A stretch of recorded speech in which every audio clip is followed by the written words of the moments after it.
Hello, hello. Whoa. I'm hearing my voice twice. Wow, it's messing with me. Stop it. Where's, hate it. No. Okay, there we go. We fixed it. Whew, that was weird. The monitor was turned on and the stream mix was turned on, and they're not supposed to be turned on for either. I'm supposed to not have those on, so I apologize. Hello, everybody. Welcome to the live stream. Jer, how's it going? The Hammer, nice to see you. I love that face. I love that face. I love Snacks. He's such a great guy. Such a great guy. I hope you are all doing well. Merle, hello. How are you? Before we get started, I want to apologize for yesterday. I missed yesterday's stream. I slept in. Mondays are rough for me. Mondays are really, really rough for me. So then Tuesday was just... Wait, is today Tuesday? No, today's Wednesday, right? I'm so lost right now because I work night shift. I go in one day, I come out the next, and Windows is not showing me the date. There we go, Wednesday. Yeah, okay. So Monday nights are really hard for me because I go in early in the morning, then I'm up all day and I streamed, and then I go to sleep. Or try to, usually only like half an hour, and then I go to work all night. And then yesterday I was catching up on all the sleep that I lost because I had slept next to nothing. And so I was catching up on all the sleep, and then I woke up at I woke up right around now. And I had dance rehearsal yesterday. I have dance rehearsal today too, but I had dance rehearsal yesterday and I had to go to the bank. And so I was like, you know what? I'm just gonna not worry about rushing, trying to get to the stream. So I went to the bank, and then I worked on my Minecraft video, which is, I'm going to say about 75% done. The video itself is cut and everything is good to go.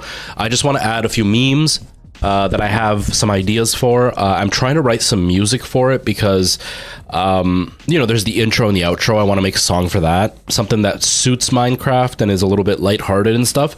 But I also want to add for time lapses. I want to make a song, and I want to make a song for moments where things are scary or something like that. So I got a couple of songs that I need to come up with so I can play in the background, and then the memes, and then I got to make my thumbnail and stuff. So I'm getting pretty close. I'm getting pretty close. The video itself, I personally think, is pretty good. There is a bit of a mistake that I made that I have to work on for the next video, which was a couple mistakes. One big one was I have the audio set up the way that it is now, and I actually need to fix it even on here. It's way too aggressive. The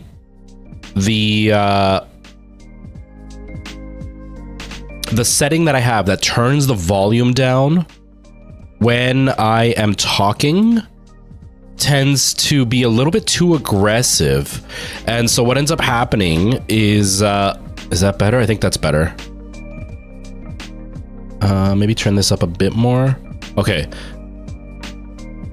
I don't know if that's actually doing what I want now. But anyways, the problem is that when I talk, it gets too quiet. And with Minecraft, it's already quiet. And so for most of the video, it's like pure ASMR. Like it sounds like this. Like, hey guys. So basically what happened is I started my video at around 10 o'clock at night. 10:30. And I was talking like this, normal. But as the night progressed, it got later and later, and I started getting worried. I took a half an hour break in between because I was trying to figure something out. So it got close to midnight, 12:30, and I knew my neighbors were asleep. So by the end of the video, I'm closer to this. And so it sounds low energy, but two, it turned into an ASMR video, which I don't want it to be. Because I wanted to be goofy and fun, and goofy stuff was happening, but I was reacting this way. And so it wasn't as, I don't know, it didn't come out as funny. It came out as low energy. So I got to work on that. That's one problem. Or the ducking is one problem, and the fact that I recorded too late was the other problem.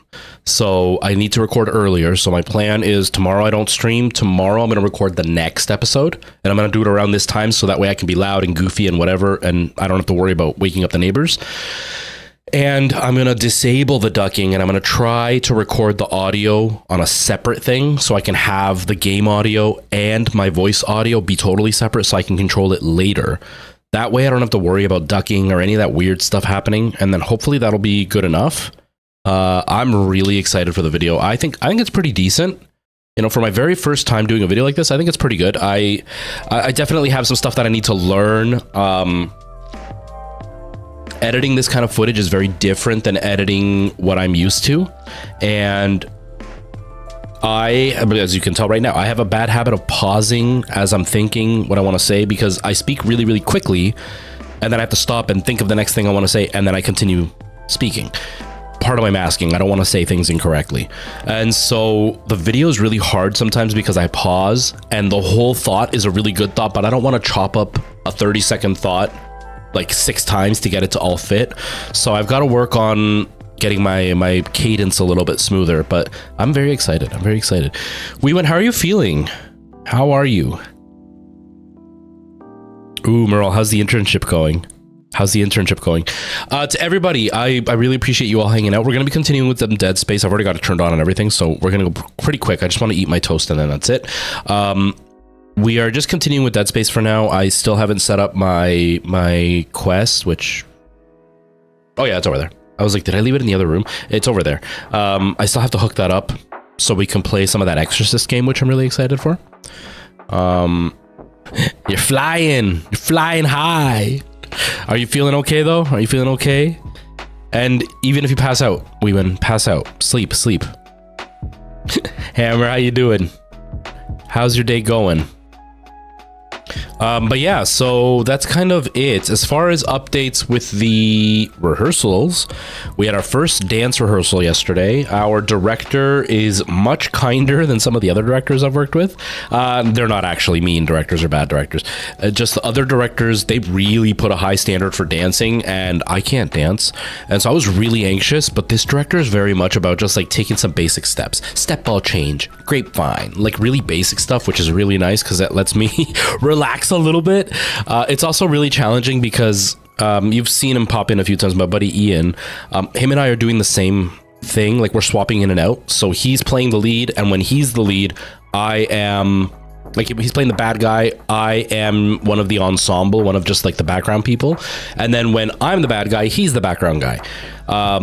And so we both have to learn the same choreography, but we have to learn in the same positions. So obviously we both can't be standing in the same spot, although I really like Ian. I don't think I want to like be hugging him the whole time. It's really sweaty and gross in that room. And I already get hot enough on my own. I don't want to have to deal with another person's body heat. But so I'm kind of dancing off to the side, but it's still kind of awkward because I'm not exactly in the right position. But I'm also a bad dancer, so I don't want to like step in and mess everything up because I take a lot longer to learn choreography. Ian, how's it going? It's so beyond hot in there. It's so gross. It's so gross.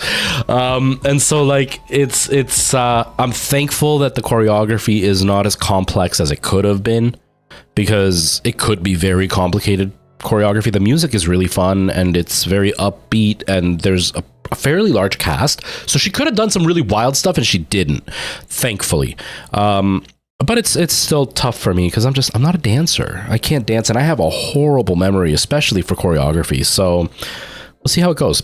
We'll see how it goes. Really good so far. Nice, Hammer. Nice. I took a little 2-hour nap before dinner. Oh man, I just woke up. I need some sleep. I need some sleep.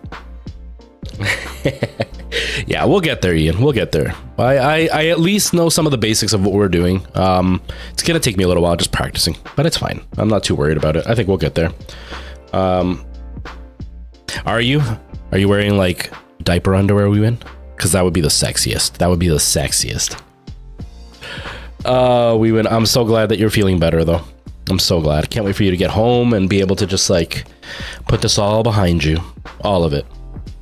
But yeah, that's pretty much it with the rehearsals. They're going really well. Everybody is like super nice and really fun, and I'm enjoying it. I'm feeling a little overwhelmed, but it's more because I'm just so out of practice. You know, like for those who don't know, I went to theater school and everything, but I studied like straight theater, like Shakespeare and Shaw, and I can't even think of any other contemporary people from now that write plays. But I studied straight plays, not musicals, and I got into musicals once I finished school. But then I stopped acting. So like I've really been off stage for a long time. And the last couple of shows that I did, I had one where I had one dance number and I sang 2 songs. Like I sang one song, which was somebody else's. I was just kind of the backup vocal on there. And then the other one, I was just like one of the ensemble people. So I didn't really have a lot to do. And then the other show was Rocky Horror, which I could do in my sleep. So I haven't really pushed myself in theater in over a decade. So it's been really hard to kind of step up now. And I'm also way older. Like I'm not only am I out of practice, but I'm older, right? Like I was 27, 28 years old the last time I was performing. I'm 37 now.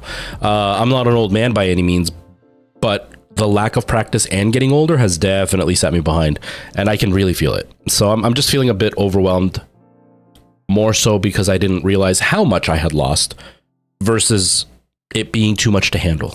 It's just, I'm like, wow, I've fallen behind. I really let myself go, but it's fun. I'm having a good time. I'm having a really good time. Your drains keep leaking? Okay, well, it's, you know what? It's, as long as you're in the hospital, they can keep an eye on anything from happening. But yeah, it's good that, you know, at least everything's working out. It doesn't matter if you wear sexy diapers. That's okay. That's okay. You'll have plenty of time to be sexy afterwards. Weewen, don't worry. Don't worry. Aww. I let my toast get cold, so now it tastes like stale bread. But my tea is the perfect temperature.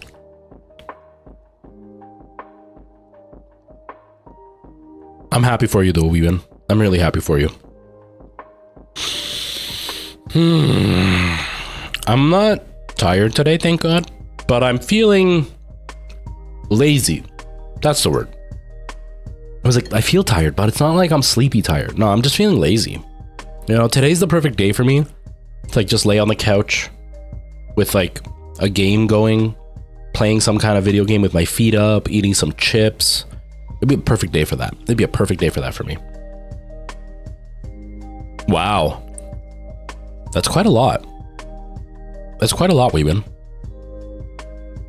I mean, you already looked great. Now it's just like it was the tiny detail that wasn't so easy to take care of. So I'm glad that you got it done. I'm excited for you. I'm excited for you, Weewen.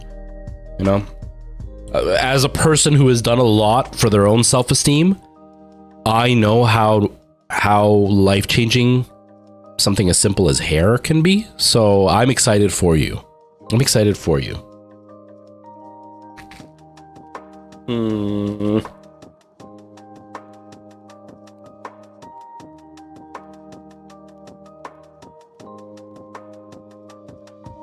We're starting in just a second, everybody. I just want to finish my toast because I didn't eat before bed, so I'm actually hungry this morning, which I'm never hungry in the morning, so I'm really happy about that.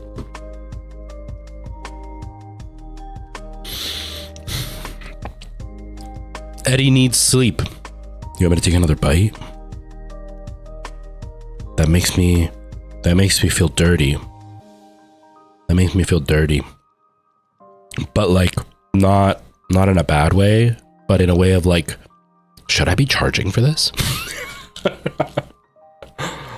Hold on. I'll do you one better. It's not really gonna work, but I'll try. I don't think it will. I don't think it'll work.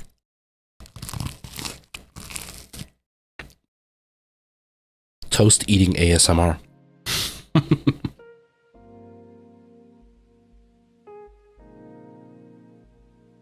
And you're just about to go into Thursday, right? Like it's the end of Wednesday for you, Weewen. So just a couple more days. Couple more days. That's soon. That's soon. I'm really happy for you, Weewen. And then Monday, you get the drains removed. You're gonna spend a couple more weeks healing and getting through the pain. I'm sure by Monday it'll feel like really bad bruising more than actual pain. Then by like the end of that week, it'll just feel like you're bruised up and kind of sore, but not too bad. And then hopefully by week 3, you'll be in a much, much better place. I'm really happy for you.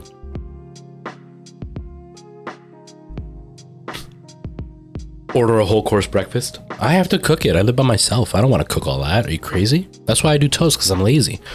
No, normally when I'm not streaming, because the thing is, here's the thing why I don't get hungry.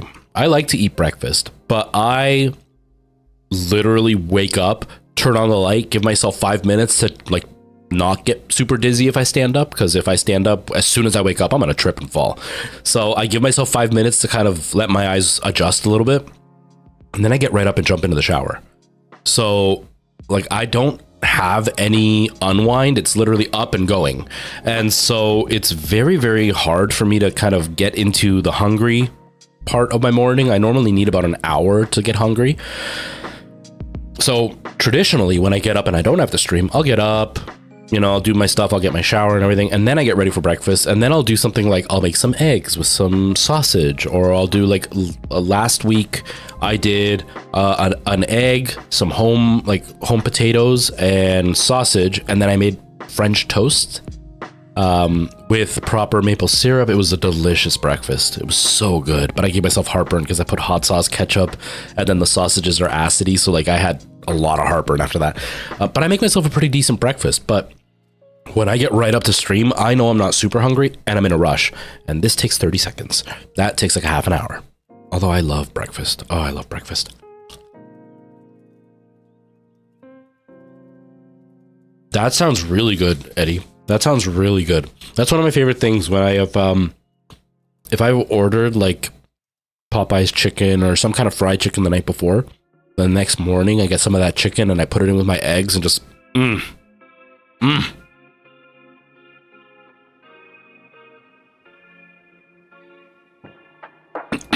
at the point that my face is so itchy.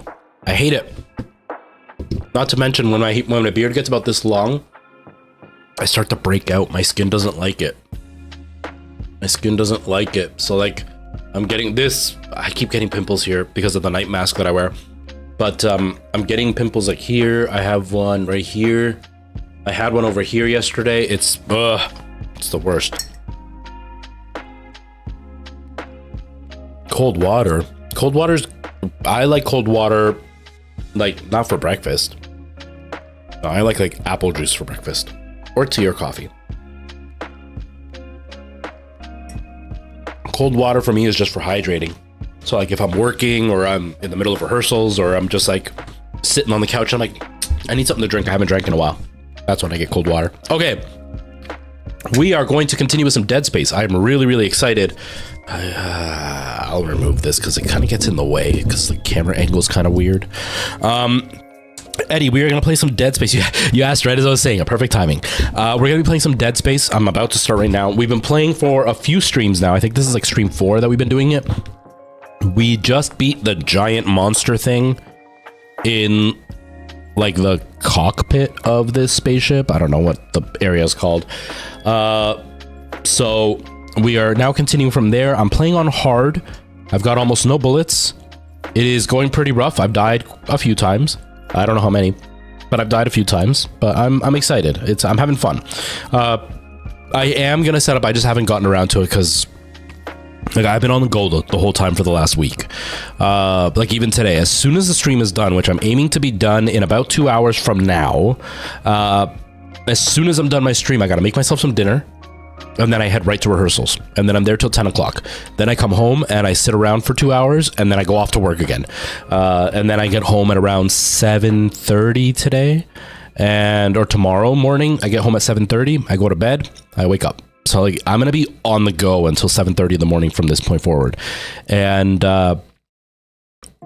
tomorrow I'm not streaming, but I'm gonna be editing my Minecraft video. Hopefully I'll have it ready tomorrow and it'll be good to go in a couple of days. But anyways, I'm gonna be taking a little bit, maybe tomorrow I can do it. I'm gonna be setting that up, my quest, to try to get some VR scariness going, because I've got a couple of horror games in VR. They're not the best games, but in VR, even the slightest thing can be super scary, so I'm really excited about that. We are gonna beat Dead Space. Just, it's October. I like to bounce around and play a variety of stuff in October that is horror based. And then we do have rehearsals throughout all of October, so I don't know the exact date it's going to be, but Halloween falls on a Tuesday, so it probably won't work. Monday definitely won't work. I'll probably have to do it the Saturday before, so like the 28th, I'll probably have to do it, where we're gonna do like a marathon stream where what I do is I play Silent Hill 1, the PlayStation 1 game, from the very beginning of the game to the very end of the game without saving and without stopping. So I might take a break to go pee or whatever, because it usually amounts to about 9 to 10 hours long. And we'll just beat Silent Hill. That'll be our like Halloween celebration. So I'm really excited for that. Yes, 10 p.m. 10 p.m. Because I'm in Canada. I don't know where you are. I'm in Canada right now, and I am at 3:50 in the afternoon, and I work night shift. So yeah, so for me, this is my morning. I just woke up, so this is my morning time. People get really confused because I'm like, good morning, or I'm like, I'm having breakfast, or like, oh bro, it's like 3 o'clock. Yeah, it's 3 o'clock, but I just woke up. It's breakfast for me. Nikki, hello, how are you? I'm doing really well. I hope you're doing well. Merle, I don't know how much you're paying attention or how much you're lurking, but there is a reference to me getting lost in my Minecraft video, and as soon as I said it, I chuckled, and it made me think of you. So I hope you appreciate that. I'm thinking about you all the time, just like I'm thinking about Wee Win and Ty all the time. Where are you, Eddie? Or yeah, Eddie, right? Yeah, Eddie needs sleep. That's what it is. Hello, Zach. Welcome. How's it going? All right, let's do it. Let's do it. Let's get started, I guess. And this one. Oh, you're in Houston. Nice. How's the weather in Houston today? We are in like a really weird heat wave today. I'm in Canada, and it's not as cold as a lot of people think, especially the further south you go in the States. Because Canada's so far away, it's easier to believe that it's like, you know, Alaska here all the time, and it's not. We get the same weather as New York. I'm actually further south than parts of the United States. I think I'm further south than Washington is. And so I don't experience as much snow as the rest of Canada does, but we're like in an insane heat wave right now. Like right now, it should be sweater weather. I should be wearing like a light coat when I go out in the evenings. We're doing our choreography for our show, and I'm wearing shorts and a t-shirt, and I'm sweating buckets because it is hot outside. We're sitting at like 85 to 90 degrees right now, somewhere in that range. But it's October. Normally here in Canada, by the end of October, we have snow. So the fact that it's hot outside is wild here. It's absolutely wild. All right, let's do this. Let's get scared. Ginger, how you doing, man? How are you?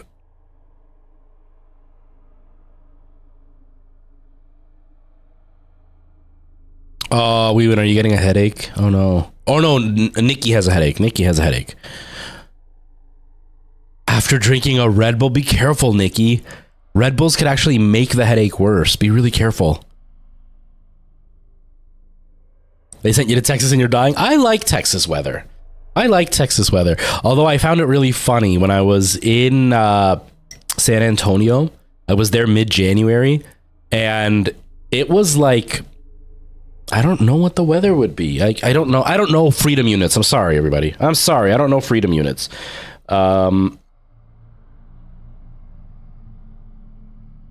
It was like 62 degrees, roughly. And the amount of complaints from the locals about how cold it was, and it was wildly cold, and I'm sitting there going like, that's okay weather for us, like that's not bad. It was between like 60 and like somewhere in 60 70 in there. Like there was one day where I had to throw on a sweater and some pants, but like the other 2 days I was there, I was literally wearing a shirt and jeans, and like it was cool, but it wasn't cold, and the local Texans were like wearing like winter coats. And I'm like, are you kidding me, guys? It's not that bad here. This isn't that cold. Come to Canada mid-February and tell me how it feels. 102, yeah, that's pretty hot. That's pretty hot. Like we're sitting at like 85, and I'm like, it's hot here. All right, let's go back to let's go back to 60. Let's go back to 60. I turned on the 30 frames a second mode. Whoops. But it doesn't make a big enough difference to make it worthwhile. Okay. Activate the elevators. We did the boss fight already, right? Like the boss is right there. Perfect. You struggle with 22 and above. See, I'm in Canada. Right now we're at 28. So it's pretty hot. At least the last time I checked, it was 28. So it's pretty hot. But one thing with the UK, and this is one of those things where like Americans and Canadians were making fun of the UK when they were complaining that it was like 24 degrees and it was so hot.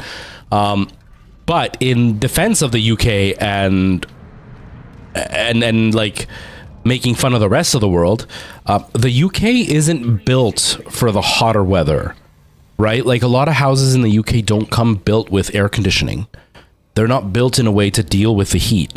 Whereas here, we are built to deal with the heat. It's like the snow. Texas, Canadians make fun of Americans when like the whole state shuts down when there's like a millimeter of snow on the ground.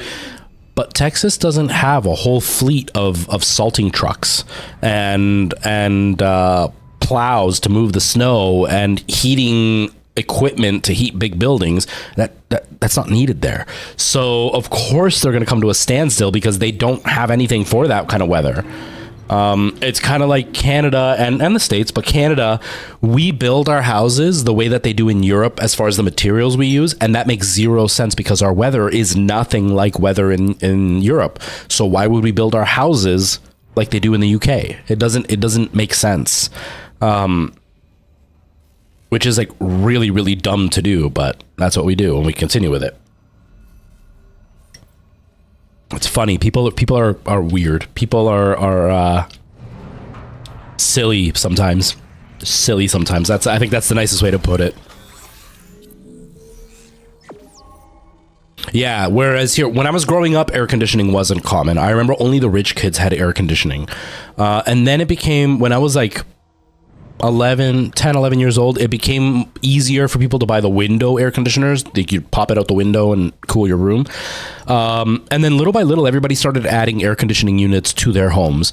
And so now most homes will have an air conditioning unit built in. A lot of apartment buildings are still not able to, but that's because they're gigantic apartment buildings and putting air conditioning isn't as easy. But like my place has central air. And it's nice, but we have the weather that we need it, right? It gets pretty hot in the summer and it gets really cold in the winter. But if your weather stays within a certain range, you don't really need it, right? But now with the way the world is, you guys are starting to get some of that hot weather. And now the UK is starting to struggle a little bit because you're not prepared for it. You were never supposed to be.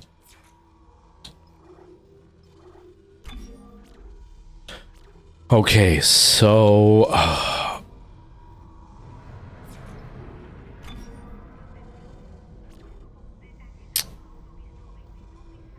yeah, we'll do the damage on that one. You can't handle any shift in weather? Yeah. Now, you guys, though, don't you guys have similar weather to Canada? Like, at your coldest, you can get to, like, -20, and at your hottest, you can get to, like, 25, 26. Like, aren't you very close to us? I want to say the Netherlands gets more snow than us, don't you? Are you being sarcastic? Am I just being stupid and you're being sarcastic? Maybe you're being sarcastic and I'm just dumb and missed it. Maybe. I don't know, man. My mom and I were having this discussion. One leaf on the track. No trains. Snow, all roads are down. My mom was convinced that the Netherlands was like it is in like the Yukon territories or in like the northern part of Alaska where it's like 6 months of dark and 6 months of sun. Like she was convinced that was what the Netherlands were. And I was like, no, Mom, it's not like that. She's like, it is. I watched a documentary. I'm like, Mom, I'm pretty positive that's not the Netherlands. I don't know what you're thinking. Maybe you're thinking of like Siberia or something, but not, I'm pretty positive the Netherlands aren't like that. She's like, no, it is. It is. I was like, I don't know, man. And she made me like second guess myself. Norway. That's probably who she was thinking of. I gotta write that down. Actually, I'm gonna even say it to my mom. I'm gonna say it to my mom right now. Give me a sec, because I'm gonna forget.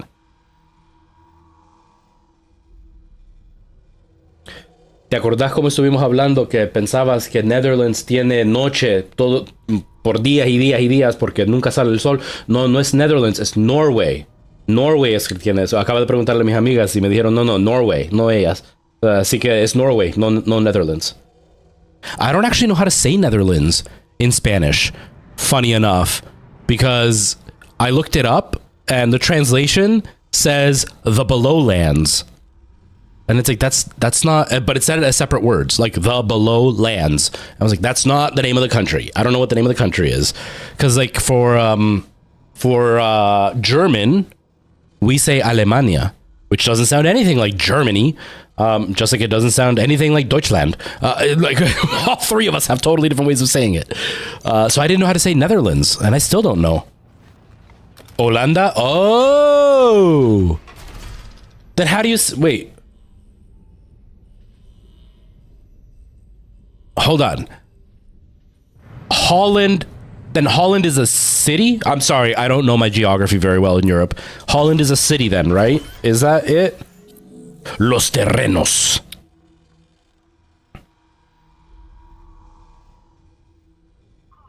Holland is 2 provinces, but it's not its own country.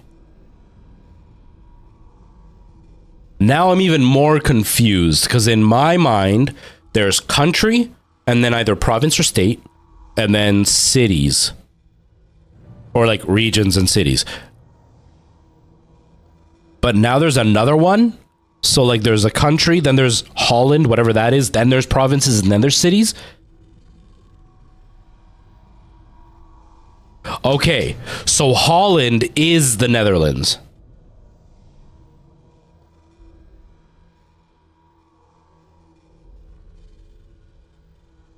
Oh man, it's so confusing. Okay, so this would also explain for me. Remember how we had that conversation like a week ago that I was saying that I didn't know Netherlands was a country, that I thought it was like the name of an overall area, like Central America is made up of multiple countries. I thought it was kind of like that, and I was saying I don't know why I thought that. That would make sense why I thought that, because in Spanish I would have learned of Holanda, of Holland, but I would not have learned of Netherlands on its own. So Netherlands has 12 provinces, 2 of those combined is Holland. Okay. That is so confusing, but that would clarify a lot for me. Okay. Yeah, because I looked up Netherlands in like a translator and I was like, it says the below lands. I was like, how does that... That's not the Netherlands. What the hell is the Netherlands then? Now it makes sense. I get it now. Cool. What are you getting on your pizza, Eddie? Michael Jackson, hello? No technical difficulties unless something's coming up that I'm not seeing. You are currently in South Holland. Nice. Man, it's so interesting how like different countries perceive things differently. We've talked about this before. Like Canada doesn't count Central America. They see North and South, and that's it. They don't see Central America. For some Americans, they see Mexican as South America, but Mexicans are actually North American because all of Central America, whether it exists or not, is still the differentiating factor between North and South.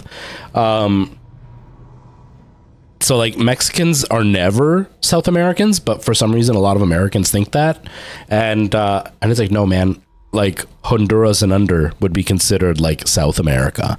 I think even below Honduras, Honduras might count as Central America. I'm not sure. But yeah, we count it as Central America.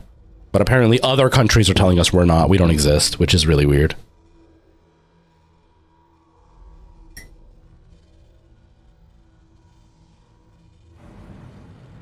Pineapple. I don't know if you're being sarcastic, Eddie, but I'm Canadian and pineapple on pizza is delicious. Okay, so we've upgraded the pulse rifle. I want more damage on this, but I gotta go up with the capacity, and I don't want more capacity. I want more damage, but should I think the long road? What's this one give me? Just more air. I don't care about my air right now. The Ripper. I've already got the damage on the Ripper. Flamethrower. I guess I can do damage on the flamethrower.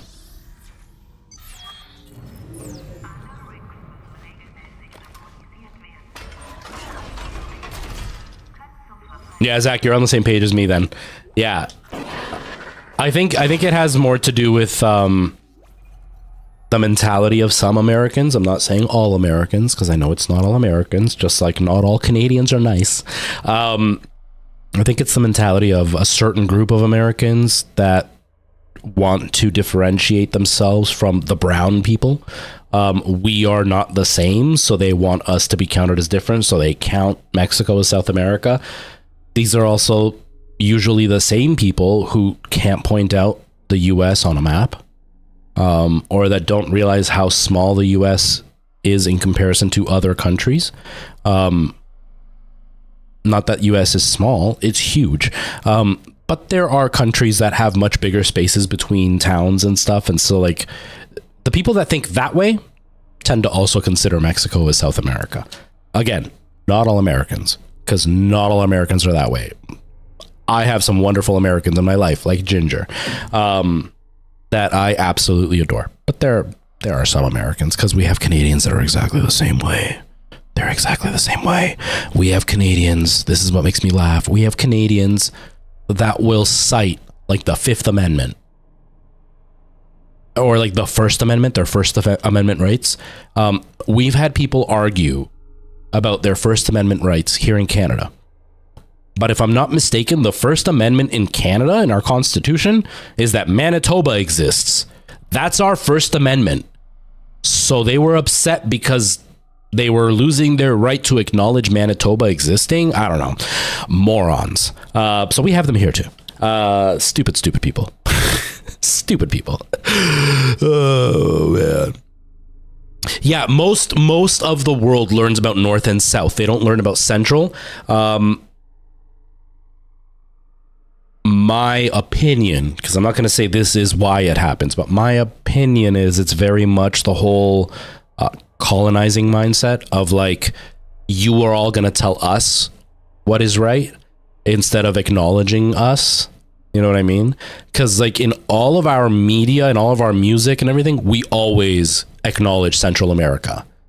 And like even the music that comes from my country, we always say we're from Central America. And like even our nickname for my country is the Flea of Central America, because my country is the smallest in all of the Americas.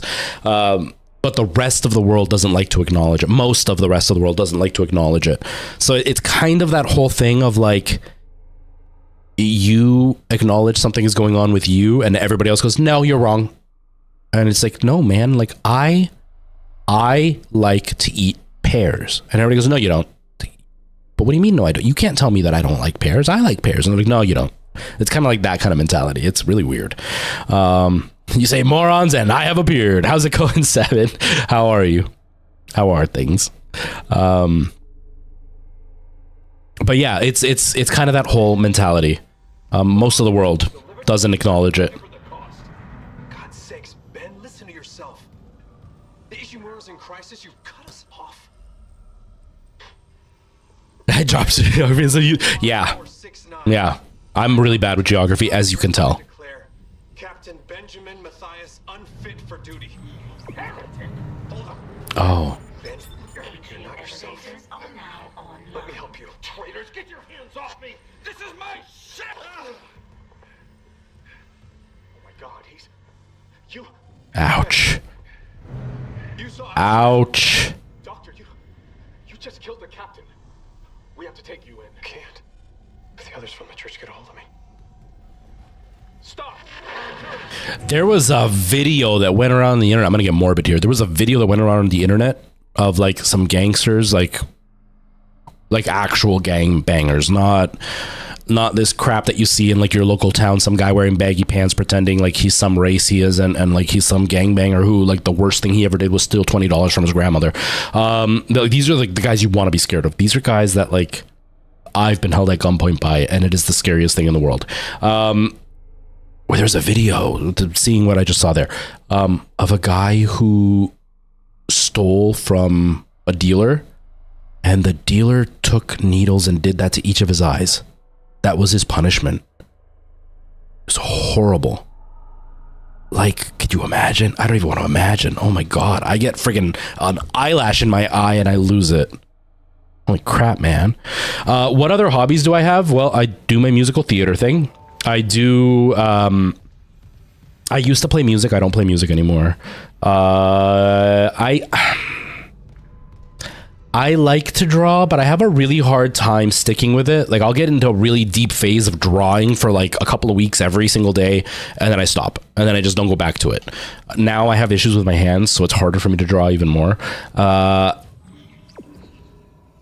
love photography and recording, doing TikToks and stuff. That's pretty much it. I enjoy cooking, but I wouldn't necessarily say it's a hobby.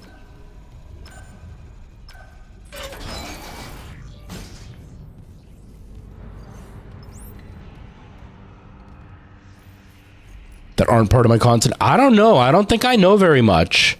I really don't think I know very much. Most of the stuff that I've learned has been through streaming, because we don't learn a lot about Europe and stuff. Like we learn the real basics, right? Like we learn about the situation with World War, like both World Wars, although I don't really know much about World War One. And we learn a little bit about the different countries that are there because of their historical significance. Like we learned about like the Roman Empire, and even then it was like 1 month's worth. We learned a little bit about the Roman Empire. We learned a little bit of the Egyptian Empire. Then we learned about the British Empire and like the kingdoms and stuff that happened. But that's also because I was a Catholic, and part of the Catholic history is stuff that happened in Europe. So I had to learn about that stuff as well. And then that's about as far as it goes. That's why, like, on today was the first day I realized that Netherlands and Holland were tied.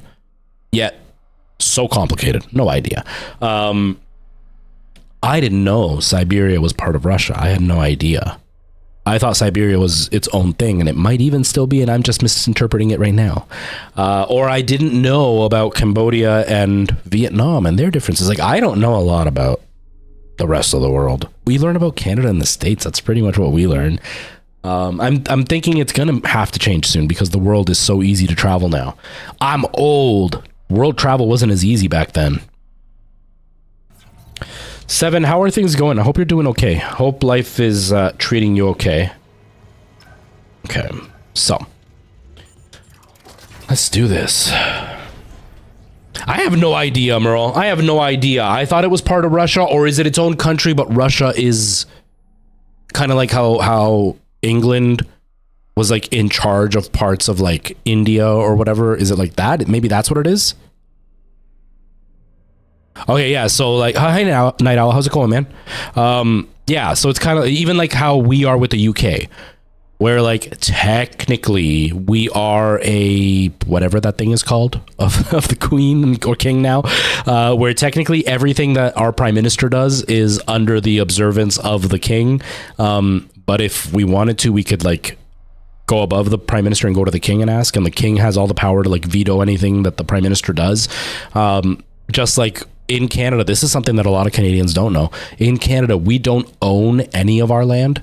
There's like a chunk that isn't owned by the kingdom, but it's like in the most inhospitable, uninhabitable part of Canada.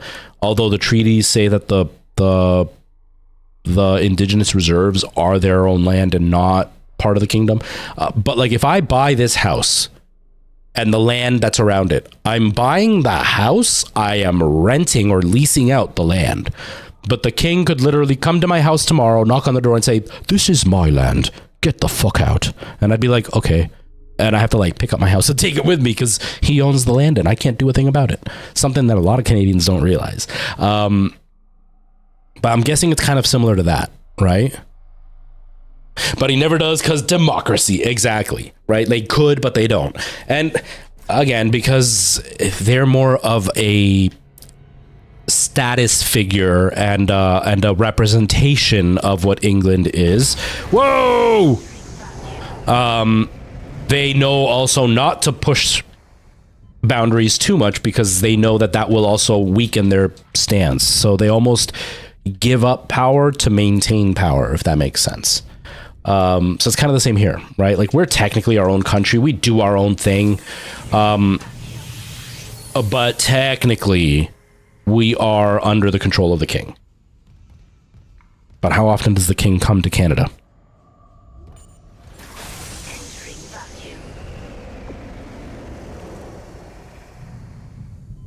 But yeah, it's I'm assuming that's how Siberia is, where like Russia is technically like it's technically part of the Russian superpower, but it's not Russian.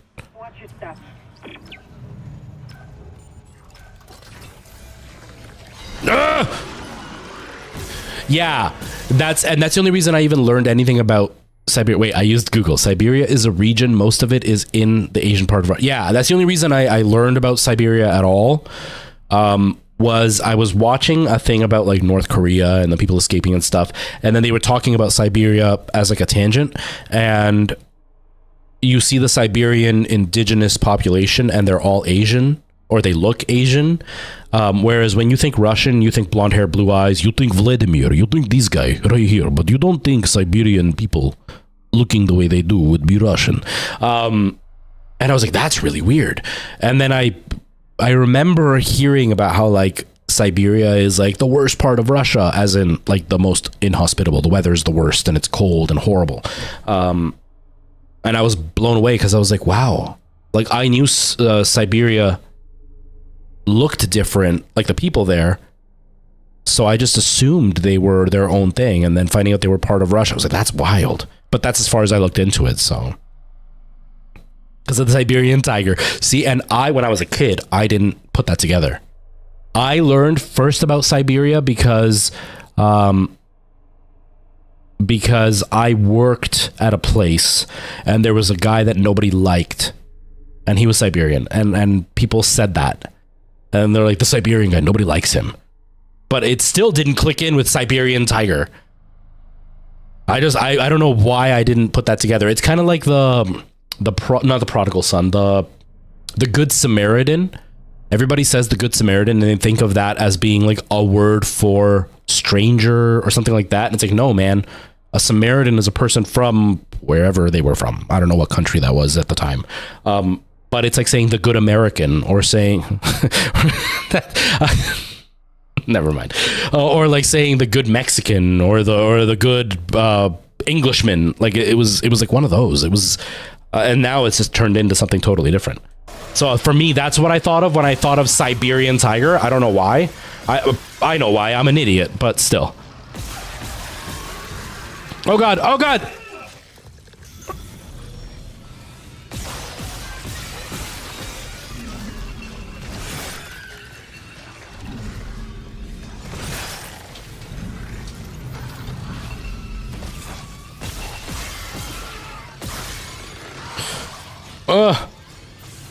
The spikes, they're all gone.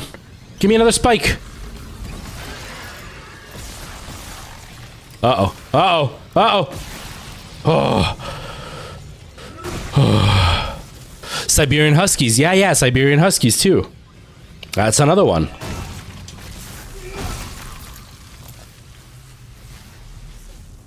Language is weird.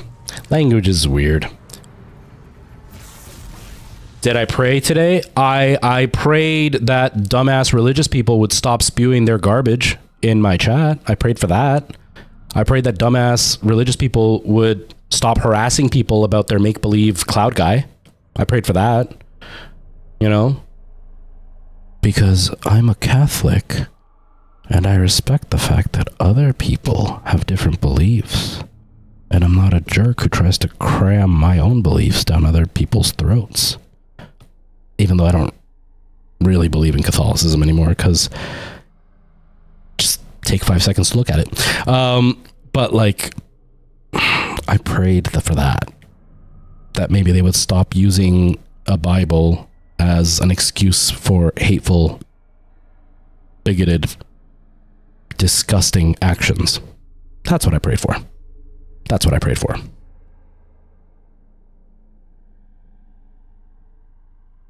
And muted.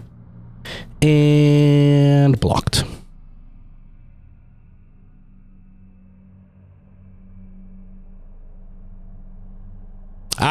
Okay, so I was thinking Samaria, and I was like, is it Samaria? No, is Samaria? I was like, is that a modern place? I don't know. Again, I don't know my geography, so I was like, I don't know what place that is. But yeah. With Palestine stuff. Yeah, exactly. It is, Zach. Language is weird but interesting. This is Dead Space, by the way. Language is interesting and weird, and it's cool to watch how things evolved and how things changed. There's a guy, I don't think I follow him, but he pops up on my For You page all the time, who talks about the evolution of language and how we change the way things are said, or why they're said, or how they are used. And he was talking about words that became a negative thing and didn't start off that way. Like mistress was just like the opposite of mister, and now mistress is seen as a, you know, the lover of somebody, or like a BDSM style thing. There was another one that he used that is very much seen as a negative word, and it wasn't originally, but I can't remember what it was. But I think it's really interesting how that happens, and it's happening right now. It's happening way faster now because of social media, but it's definitely happening right now too. And it's cool to see how things started and where they ended up. Yeah, and that's why MRS exists as Mrs. Yeah, it's cool. It's really cool.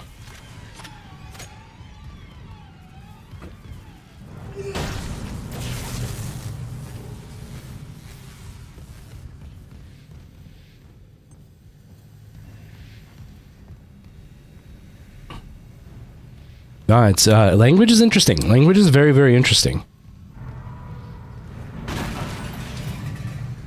And the way we forget things, like this same guy was talking about how right now, currently, one of the big phrases or one of the big rules in language that is changing is whom versus who.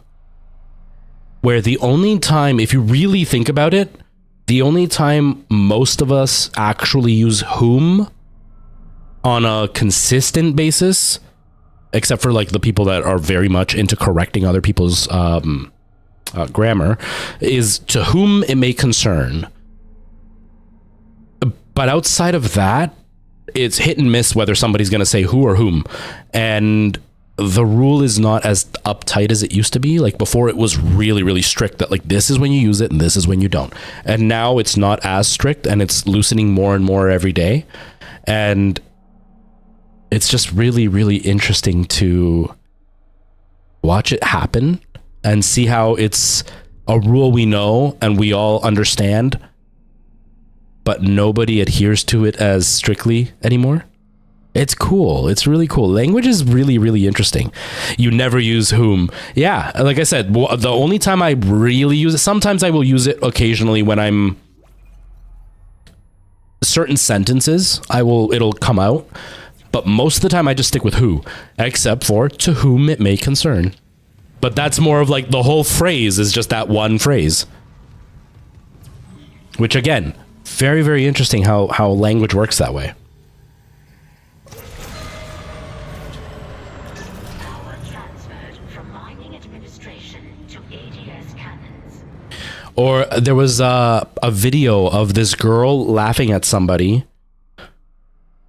It was somebody from the UK laughing at an American because an American said a phrase, and in the UK that phrase is incorrect. Like the grammar of it is incorrect.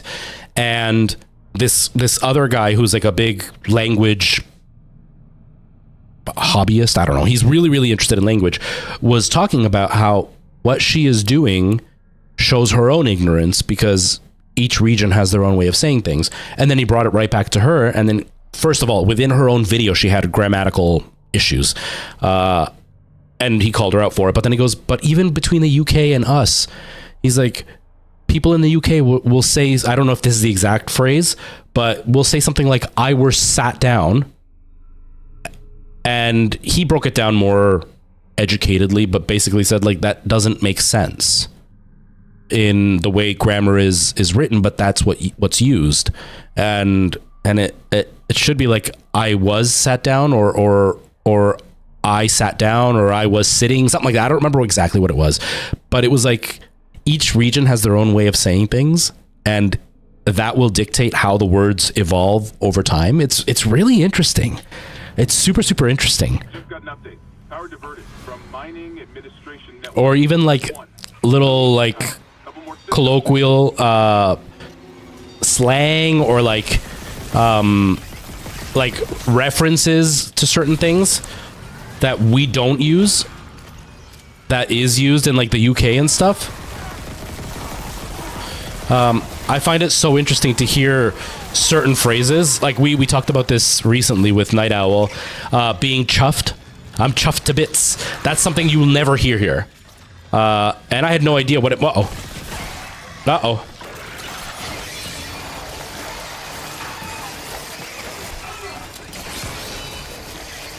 Oh, I'm dead. I'm cornered and I'm dead.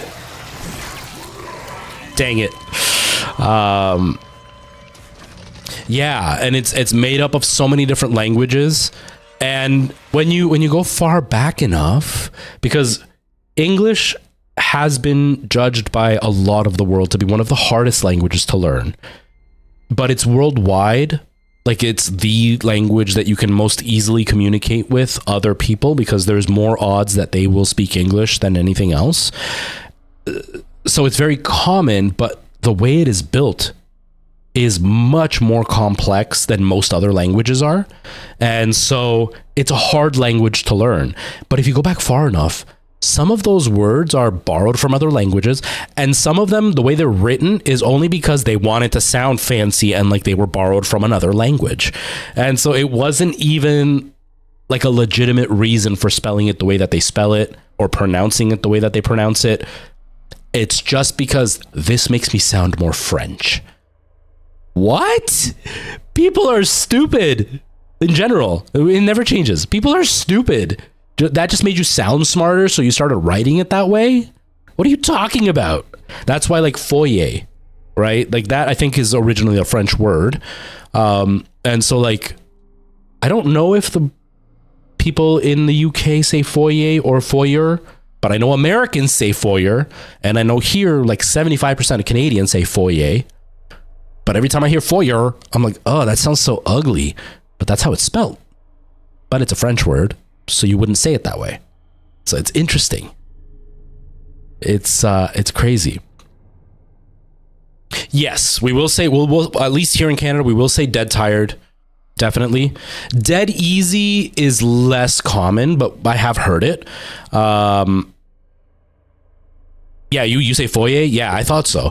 And that's one of the things that I think has helped me personally, but I think is kind of expected. The UK has more of a connection with us than the Americans. The States and Canada are like siblings, and we're the good sibling who, you know, still gets along with the parents and visits them. And the States is more like the rebellious sibling who like never calls home and got in a big fight with mom and dad and left and never came back. So we still have a lot of connection with a lot of UK pronunciation and variance in the way we use certain terms versus Americans. So it's interesting sometimes because you will have the same influences we have in the way you say certain words. Yeah. The UK cheated on their wife and had a baby with France, and we were born. Yeah, facade. I say facade, or a visage. That's very. Not everybody says visage here, but it's not. You're not going to look at it and be like, what? Whereas I had a lot of Americans get mad at me because I named the game Visage. Like they got like really upset with me and tell me I was an idiot because I didn't know how to say the word. But I'm in Canada, and that's how I've always said the word. And for me, visage sounds stupid. And visage is very specific when I use visage. Like there's certain sentences I will say it that way, but most of the time I say visage. Or vase versus vase. You know, it's interesting. And you wouldn't say visage. Exactly. So I think it's really interesting. And seeing the influence that the UK still has in the way we speak and the influence that France has in the way we speak, even though Canadian French is like the ugliest French.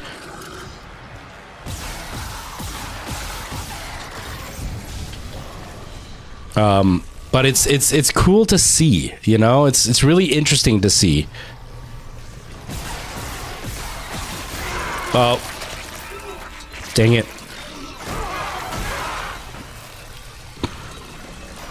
Well, English has a lot of its origins in Latin. English is a big mix of things. It's got a lot of Germanic background as well. That's why you have words like kindergarten, which is a German word.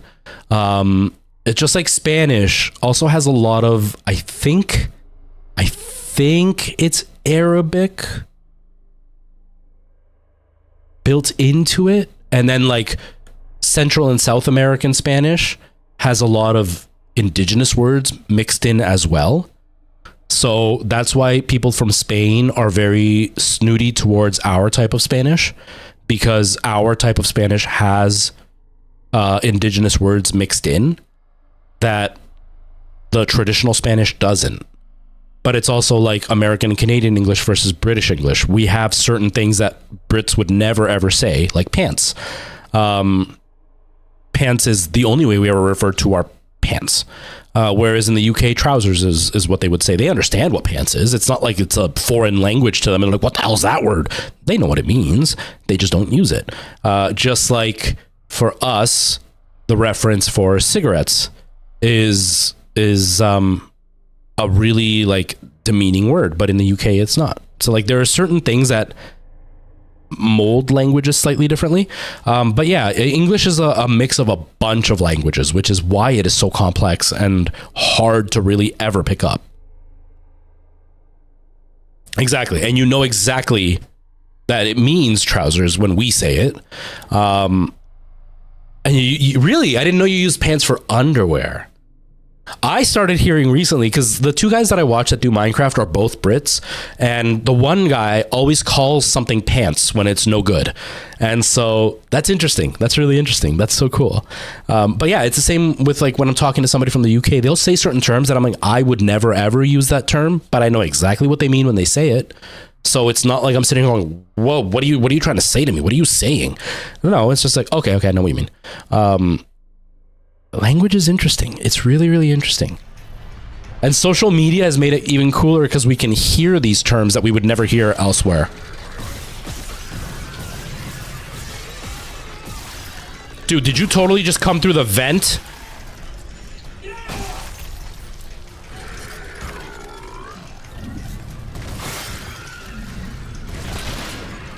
What? That didn't kill you?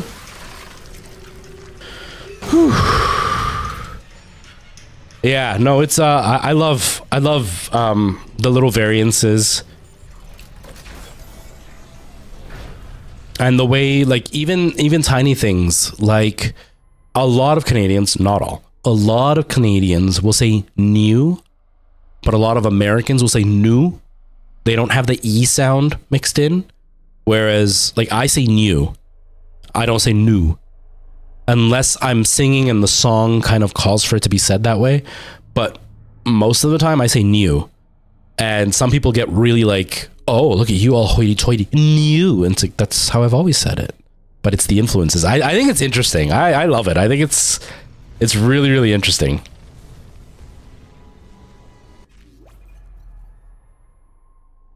Yes, the British way of using a positive as a negative is hilarious, because it's like the most polite rudeness ever in the best way, because it almost adds more insult to it. Because if you don't understand it's an insult, it makes you look even stupider. Which is hilarious to me. There's just like a level of decorum in the way that the insults work out. Now, obviously, there are parts of the UK where like it's full vulgar in your face. But in comparison, it would be like listening to like that southern type of accent where like automatically people associate it with like less intellect. And there are certain dialects from the UK that you instantly associate with like more vulgarity, more roughneck speak. It's really, it just makes me laugh. It makes me laugh. Yes, because Americans and Canadians, we have a more obvious intonation to our sarcasm. Our sarcasm is much more in your face level of sarcasm, whereas Brits have a much more reserved sarcasm in how they speak because they don't actually add it to the inflection. They just do it in the words. And so we don't hear the inflection, so we don't associate the sarcasm. And so it's really, really interesting to watch because sometimes we're just like, that was sarcastic? I have no idea. Because it's just said so deadpan, so calm. You know what I mean?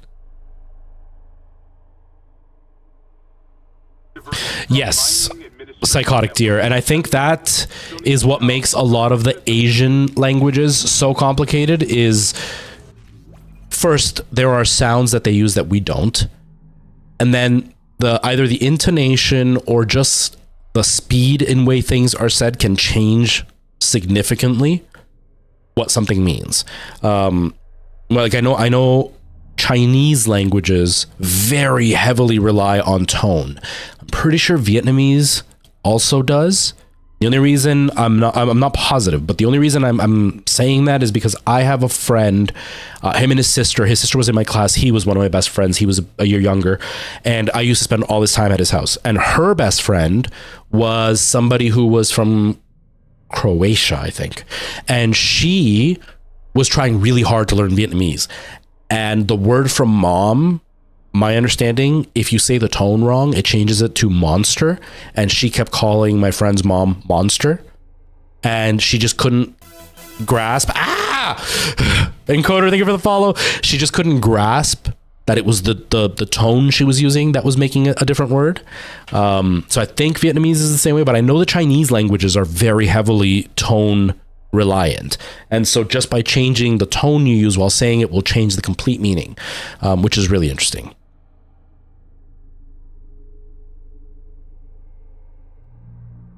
Yes. And the funny thing is, for us, British comedy can fall flat, and for a lot of Americans it really falls flat because there is such a different way of delivering the comedy. You know what I mean? Like there's always the ongoing gag, especially in shows like Family Guy. I think South Park's made a reference to it as well, where they'll pretend to show like a British comedy, and it almost always devolves to, look at me, I'm a man in a dress and that is funny. And it's like all the Americans in the show react like, how is this funny? But the comedy stylings are very different in the UK, so there's a different appreciation for different styles of comedy. Whereas like, I know here, trash TV is super popular. Like watching a bunch of rich people just be morons is like the epitome of TV. And I'm just like, how's that funny? How's that interesting? I think it's stupid. Or there was something I was going to say about British comedy, but I can't remember what it is now. Oh, like, and I'm part of it. I don't appreciate British comedy as much. Like for me, I can't remember what they're called. The ones who like, 'tis only a wound. And they run around with the coconuts. Those guys. I've tried watching that movie. Monty Python. I've tried watching Monty Python. I've gotten through 10 minutes and I'm just like, I don't get it. I don't find it funny. A lot of Canadians find Monty Python like the epitome of comedy. I don't get it. The comedy doesn't land with me. So I fall into that same field of like, it just goes over my head. It's cool how something as simple as the delivery of the language can totally change whether something is hilarious or not, or whether something really like hits you in the right way or not. It's interesting. But yeah, no, I've never really tried. I've never really been able to enjoy Monty Python. It's just never been Yeah, we watched, that was another one we tried watching in theater school, and I appreciated it because I love Faulty Towers. Was that the one at the hotel? And Gleason was in that one too, right? Was that the one? Because we watched that, and we watched the one with Hugh Laurie and Rowan Atkinson. Cleese, that's it. Cleese. Why did I say Gleason? John Cleese, that's it. Okay, yeah. So I watched that one. I did like that one. I thought that one was really funny. Blackadder, we watched that, and some of the comedy hit. Some of it was a little bit way over my head because, again, language use and the era, right? As generations progress, the language changes as well. So it's like watching a 70s movie. Even as a Canadian, if I watch an American 70s movie, there's some terms that I'm just like, I don't understand. It doesn't fully land. And then you add the fact that it's like a totally different variation on English and then an older style of language. It didn't fully land, but I really, really love the comedy of Rowan Atkinson and of Hugh Laurie. I think they are genius comedians that I was still able to enjoy Blackadder. It just wasn't something that I'd like, I really want to watch this. But if it's on, I'll still chuckle at it. But definitely Faulty Towers I thought was funny. I thought Faulty Towers was funny. And it was in theater school. They were trying to show us different styles of comedy. And so they threw those on to be like, look, there's different ways to deliver comedy. This is one style. This is another style. Because obviously we grew up with Americanized comedy, which is very, very narrow. And there's many different types of comedy. A more highbrow, similar to Frasier. Yeah. That makes sense. Yeah. See, and then if it's already highbrow for you, and the American and Canadian thinking is British English in general is highbrow, then we're like at a totally another level of highbrow at that point. So it just goes over our heads. Because what's that joke? If you want to make out that a guy is a bad guy in a movie, just give him a British accent. A British or a Russian accent, and you know he's a bad guy.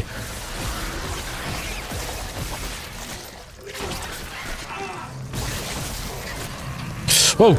Oh. Out of bullets.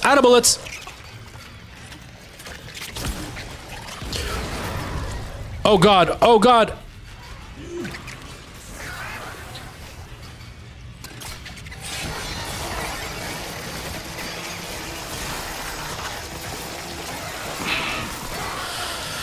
I'm stuck. I can't move. Okay.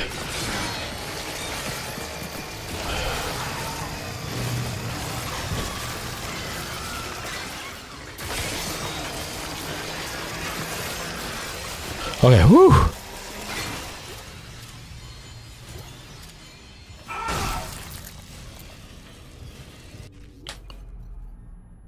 Always the bad guy. Exactly. He was always the bad guy. Yes, they're either or incredibly, well, they're always incredibly charming. Whether they're the good guy or the bad guy, they're always charming.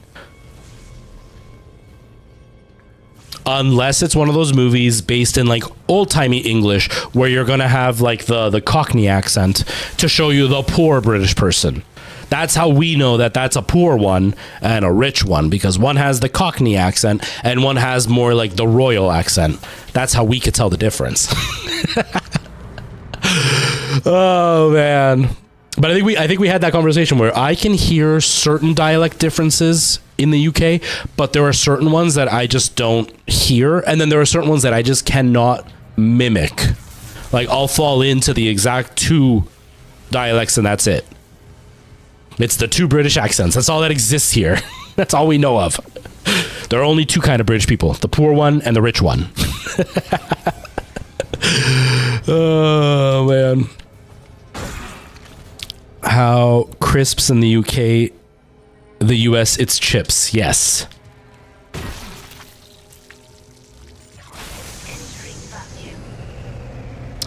I've never watched Doctor Strange. I don't even know what Doctor Strange is. Is that one of those Marvel movies? Is that what that one is? I don't know.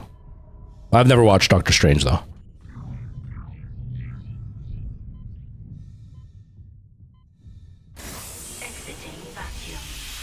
Marvel, yeah. See, I don't like Marvel, so I've never watched it. I didn't even know he had a British accent. But yeah, it's just interesting. It's just interesting, all of it.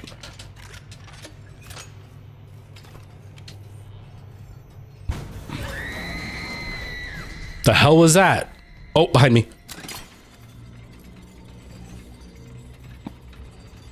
You're more of a Star Wars person? Oh, you're gonna hate me. I've never been able to watch Star Wars either. Marvel only because, like, after the first one, I was just kind of like, okay. Like, after the first couple of movies that came out, I was like, okay, it's the exact same overarching narrative. And once you've seen one, you can kind of know how the other ones are going to break down. Obviously, the details are different, but overall. And so I'm like, no interest. And I don't like seeing the exact same pretty people deal with the exact same thing all the time. So, meh. But Star Wars, I've tried to watch the original trilogy on 2 or 3 separate occasions. And each time I throw on the first one in the trilogy, I fall asleep within the first half hour. I just do not enjoy them. I'm sure in the 70s they were really mind-blowing, but I don't think the writing is that great. I really don't like his editing style. I don't know how it was praised as much as it was. You know what I mean?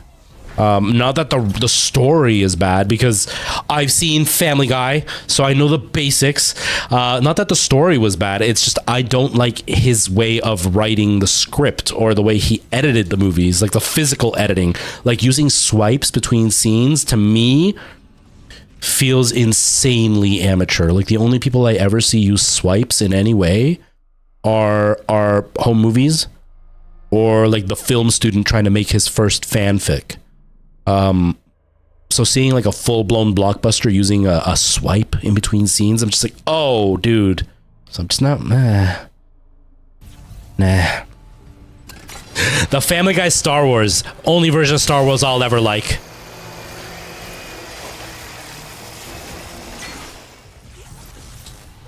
But at least I know what the overall story is, at least.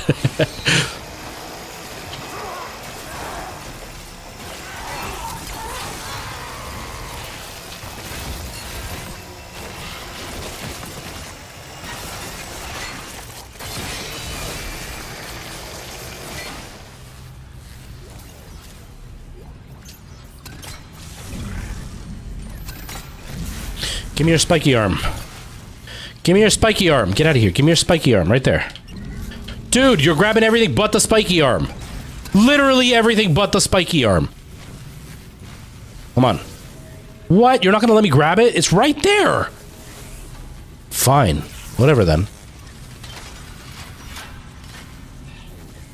The first Star Wars was really slow. Yeah. I think it was the first one. I don't know, the one where Yoda's on Luke's back and they're in the bog and he's trying to learn and he sees the thing in the tree or whatever. Like, that's where I fall asleep, and I don't even know which movie that is. Again, I think the overall story is really interesting. Obviously, it's been stolen, and it's been shown to have been stolen from other popular movies in the past. But I think the story is really interesting. Like, I've always liked the games because I do like the world and the stories and all that. I don't enjoy the movies. I think somebody better maybe had a chance at doing the stories, it might have hit more with me.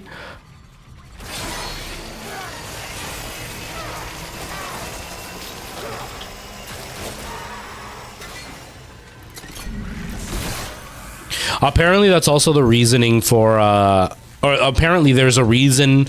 You know how there's like the special editions and everybody hates them and everybody's like, why don't you release the originals? And there are no original versions of Star Wars anywhere. Apparently there's a rumor. I just learned this. Again, I'm not a Star Wars fan, so this might be old news, but I just learned this. Apparently George Lucas got divorced and his wife owns half the rights to the movie. But if you change the movie a certain amount, it now can qualify as a new movie. And so he released the special editions, not because he's like, no, this is what I really wanted the movie to look like, but more because, fuck that bitch, she doesn't deserve any of the money. That's what I've heard, and that would be hilarious if that was the reason. So number 2, okay, or 5, yeah. freaking complicated numbering. But yeah. Okay, so that's the one that I tried watching, and I was just like, I don't. Whoa! Oh God! No! I got no bullets. I got nothing. Dude, I don't even have. Oh! I'm dead.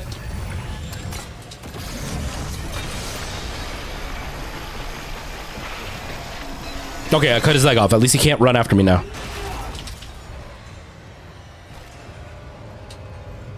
I swear there's a little bit of cheese I can do, but I can't remember what it is.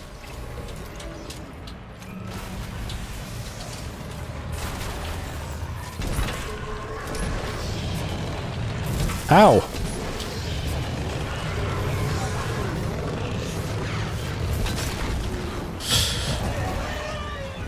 I got no more health either. Okay. Whoa, oh, he's right behind me.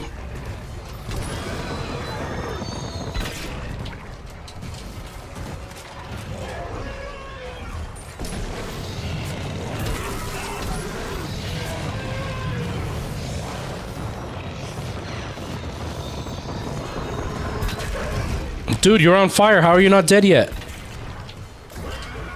And I'm out of bullets. Oh, God.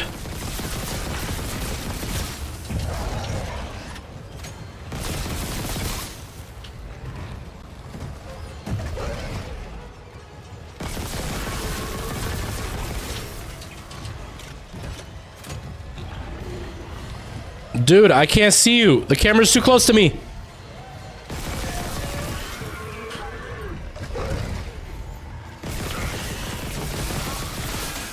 Oh, jeez Louise, man. Jeez Louise.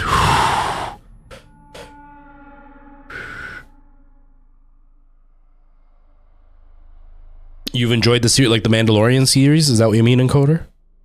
Okay, yeah, the Mandalorian. Yeah, I watched a few episodes of the Mandalorian, and I did enjoy. That I did enjoy.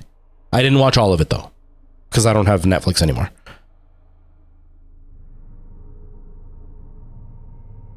The old Star Wars movies, but the second Disney made them. Really? So I remember when the first Disney one came out, because the one with like Padme and stuff, that wasn't Disney, was it? No, Disney was the ones afterwards, right? With like Ridley or whatever. I heard the first one of the Disney ones was like out of this world, and then the rest of them were terrible. Pedro Pascal, man. Pedro Pascal.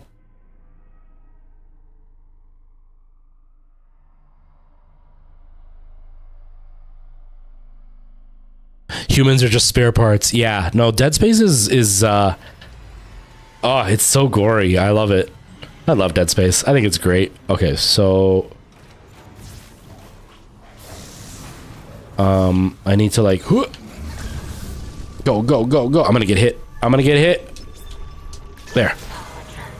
Power transferred from electrical systems to ADS cannons. Okay, I'm seeing a power reroute from the electrical systems. Just watch the outlets. The first new one is basically a modern remake of number 4. Really?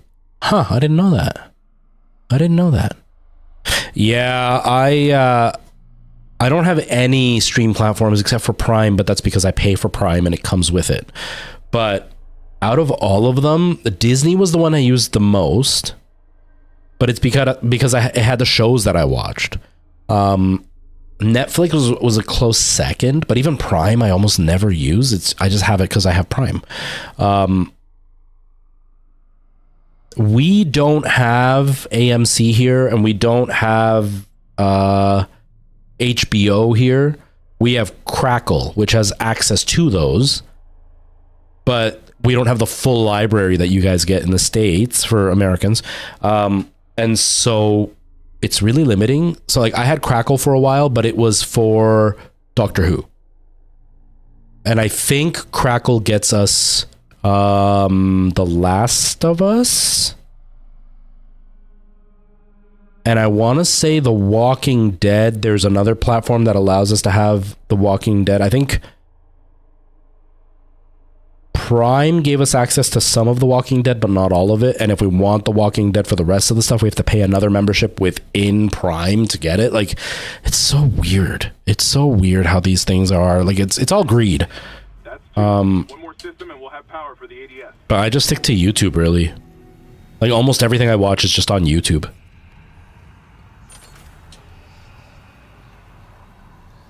There's a band that you like that did a song about it. That's hilarious. Yeah, no, Dead Space it's a good game, but it's really messed up. And not just in the gore, like the story is very, very hard to follow. Like, this is the remake of the first, and right now all that's happened is communications went down on this spaceship. This spaceship is a mining rig, and the communication system went down, and we got sent to come repair it, and when we got here, we couldn't get through to the ship, and then we went to go dock, and the grav system that would have pulled us in safely was haywire, and we crashed. Now we're trying to get out, and then we realize the whole spaceship is completely taken over by these monsters. In this part of the story so far, that's what we know. And our girlfriend is here, so we're looking for her. Does Doctor Who show up on Disney in the US? That's not fair. We don't have that here. For us, you have to get Crackle for it, which is like so dumb. Hello, Blocks. How's it going? Welcome.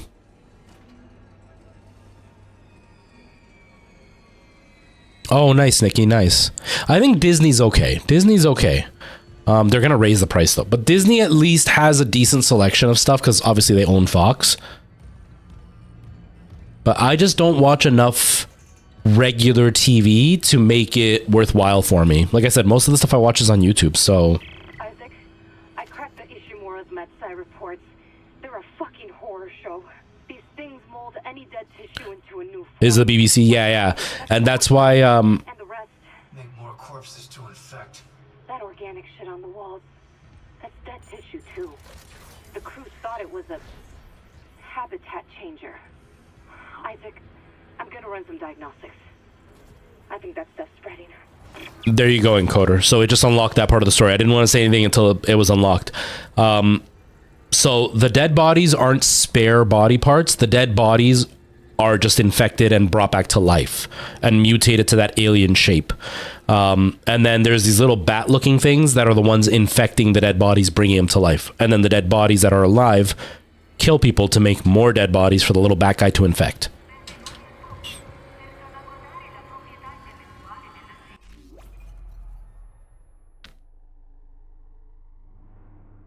Really?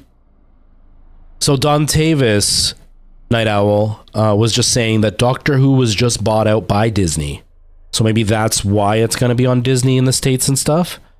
But yeah, here, again, the UK and Canada being tied. Here, Doctor Who appears on Crackle, which is where we get the BBC stuff. You wanted to watch The Little Mermaid? I'm not a fan of Disney's live action movies, and not for any dumb reason like some people are upset about them. I just don't like them. I like the cartoons better. Like The Lion King, why did they make the lions look real? There was this cool thing on TikTok that showed up of an artist, a CGI artist, who took the Lion King movie and then added the cartoony faces to the real looking lions. It made the scene 1 billion times more enjoyable. I really wish they would have done that instead. Ow.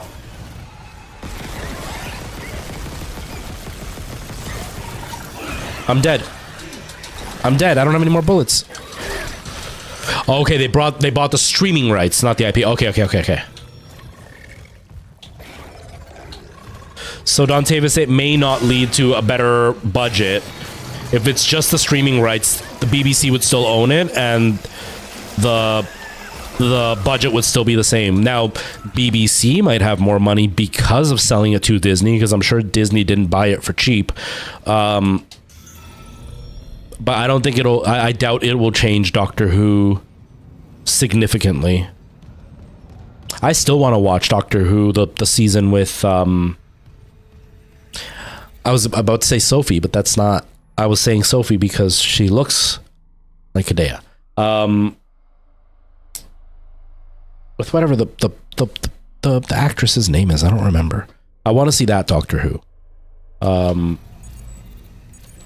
David Tennant was definitely one of my favorites. I really liked the first remake Doctor Who, not the original like 70s Doctor Who's, but like when they came back in the late 90s, early 2000s.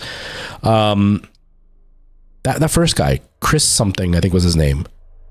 Chris Eccleston, I think is his name. Something Eccleston. Yeah, him. I really liked his Doctor Who. I know he doesn't ever really get mentioned. For the three popular ones, Matt, Christopher, and David, I think David was obviously hands down the best Doctor Who from the modern ones. And then it would be Chris for me. And then Matt. Matt's his name, right? Matt Smith, I think is his name. I don't know, whatever. Yeah, his first one, I liked him. Is he from your part of the UK? That's hilarious. Yeah, I liked him. Apparently he was hard to work with and there were a lot of issues and stuff, and he kind of seems arrogant. There was an interview they did with him recently, and he was like, somebody asked him something about Doctor Who, and he was basically saying like, yeah, everything's good. We worked it out, and the only reason I do these tours now is money. That's it. It's money. I'm an actor and I need money. It was just very like, it was kind of arrogant the way he answered. I don't know if it was just me misinterpreting his response, but apparently he was not easy to work with. He was kind of a jerk, but I did like his interpretation of Doctor Who, because that arrogance and kind of a jerk feeling while still being a hero and lovable. David Tennant played the balance better. He was kind of a jerk at times, but he was always really likable. Whereas Christopher was a jerk and you liked him despite being a jerk. Whereas David was like, he can be a jerk, but he's likable even if he's a jerk. Like even like he's likable and sometimes a jerk. Whereas with Christopher, it was more like he's a jerk who just happens to be kind of likable. So the reverse, you know what I mean? But I liked his Doctor Who. I really liked him. When David Tennant stepped in, I was like, okay, yeah, David Tennant's okay. And then David Tennant, like completely, I loved him. But I still really like Christopher's version of Doctor Who. I thought he was pretty good. Matt Smith, yeah. I didn't like Matt Smith. I didn't like Matt Smith at all. A lot of people like Matt Smith. I didn't see the other guy, the older guy, who was funny enough in one of the early seasons of Doctor Who, in like the Pompeii episode. I haven't seen his Doctor Who, so I can't say anything about him. David Tennant, yes. I think David Tennant would be the kind of person that I would legitimately cry if I ever got to like spend any time with him, and not in like can you sign my autograph, but like actually like if I was somewhere and we just happened to run into each other and chat, like I don't know, let's say I was at some acting event and he just happened to be there, because that's happened. Okay, I'm not just being crazy. I've run into some of my favorite actors that way. I think I would cry like a blabbering fool, because he seems like a genuinely interesting person to just hang out with, and just like a genuine person in general. And he is insanely talented as an actor, because the things I've seen him in outside of Doctor Who, he has always nailed. He's just phenomenal. And I think he's such an underrated actor. He's very highly respected. But when a lot of people think of like the best actors in the world, at least in the early 2000s, like, friggin' Johnny Depp always popped up on the list. But I think David Tennant has those guys beat hands down. He is so talented. Capaldi, that's the one I was talking about. Capaldi. I haven't seen Capaldi at all. I didn't like Matt. I didn't like his interpretation of the Doctor. I just found him annoying and not like quirky and naive. Like David Tennant really did the naive, quirky really well. Whereas I found Matt Smith seemed like an adult playing a 10-year-old. And it was just like, okay, no, it's annoying. And he's actually the one that turned me off Doctor Who. I watched everything that Chris and David did, and I was like totally hyped. And I kind of endured some of Matt, mainly because I really like, I don't remember her name. She's now in all the Marvel movies. I really like her. And so I kind of put up with it, but then about halfway through what he did, like halfway through his run, I was like, no, I don't want to watch this anymore. Karen Gillan, I love her. She was amazing in that. And I did not appreciate his rendition of the Doctor. And so I've never seen Capaldi, and I've never seen, I don't remember her name. which I want to, because I would like to see what their interpretation is. But yeah, Matt Smith, I don't know why he's people's favorites. He was the one I liked the least. I haven't seen Matt Smith in House of Dragons. And if I'm honest with you, I know he was also in some other movie. As soon as I see him, I lose interest in wanting to watch. I liked him that little in Doctor Who. But it's unfair because obviously one role that didn't hit right with me doesn't necessarily mean the actor's bad. But I'm just left with such a bad taste in my mouth that I'm like, I don't even want to watch him in something else. Which kind of sucks because people love him. So I would watch it. I just haven't watched the show. But just knowing he's in it makes me even less motivated to watch the show. Does that make sense? It's kind of like if there's a movie that's going to be really, really good and everybody's going on about it, but like, I don't know, Adam Sandler was going to be in it, I instantly don't want to watch it. Even if he's only in for like 2 minutes, I don't want to watch it because Adam Sandler's in it. Now, unfair comparison because I don't think Adam Sandler is talented at all. I just didn't like Matt Smith's direction of Doctor Who, which is different. That's not speaking on his talent. I just didn't like his choices. Adam Sandler, on the other hand, I don't think is talented in any way. Or the friggin' guy that did Elf. That guy's another one that I don't think is talented in any way, and I don't think he's funny in any way. So anytime I see he's in a movie, instantly I don't want to watch it. Where am I going? Oh, the elevator. Oh my god. James Corden. I've never had feelings neither here nor there for that guy. And then you start hearing who he is as a person. And now I definitely don't want to watch anything with him. He was in the... in that one bunny movie, wasn't he? In Peter Rabbit or something? I don't know, some bunny movie. And I couldn't enjoy the movie because I just pictured who he is as a person. And I was just like, I don't even want to enjoy this movie because of him. Oh god, Cats. Yeah, I didn't watch that one at all. I'll find a way to contact you. I have seen most of Game of Thrones on Tavis, never watched the final season. Glad I didn't. Apparently that ruined the whole show. Yeah, it's and he just, after hearing the things that people have said about him, when you go back, oh god. After hearing everything about him, you go back and watch him and he just seems so fake. You know what I mean? He just seems fake. Whoa. I didn't see him. Damn it. And you're just like, dude, you seem so fake. Like, it's gross. Dr. H, I don't think I said hi to you. How are you? Dr. H. First day at a new job, found out the assistant manager is a Kevin Spacey apologist. Oh.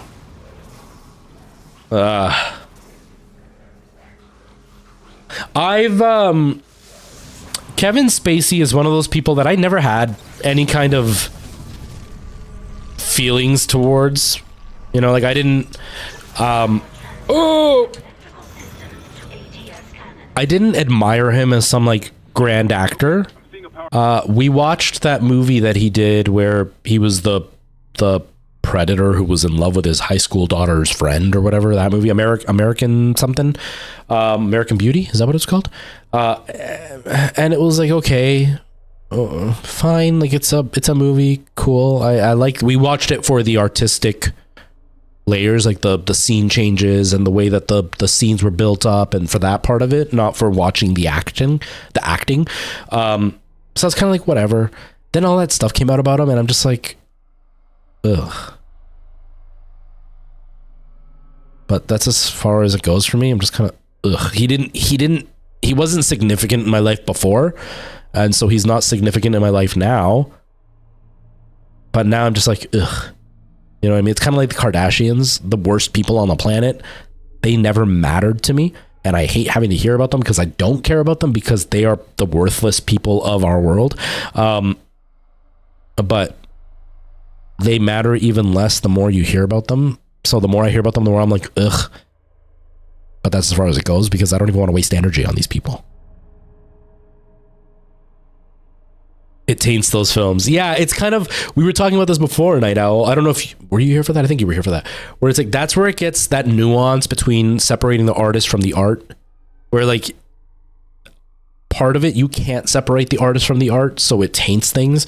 At the same time, it's not fair to taint all of it because of the artist, because there are certain significant things that come along with that art, whether it's the effect it had on society or in movies cases the work everybody else put into it. And like Our reroute from the electrical system. Just watch the outlets. The grid's unstable. encoder, my Discord doesn't work. Power for the ADS. I don't think the command even works, but my Discord doesn't work. I have it disabled at season 6. Yeah, I think I watched season 5, Dontavis, and then I stopped watching it because I caught up before season 6 was out, and then I just never watched it, and then I heard everybody talk about how bad it was, and then I just never even bothered.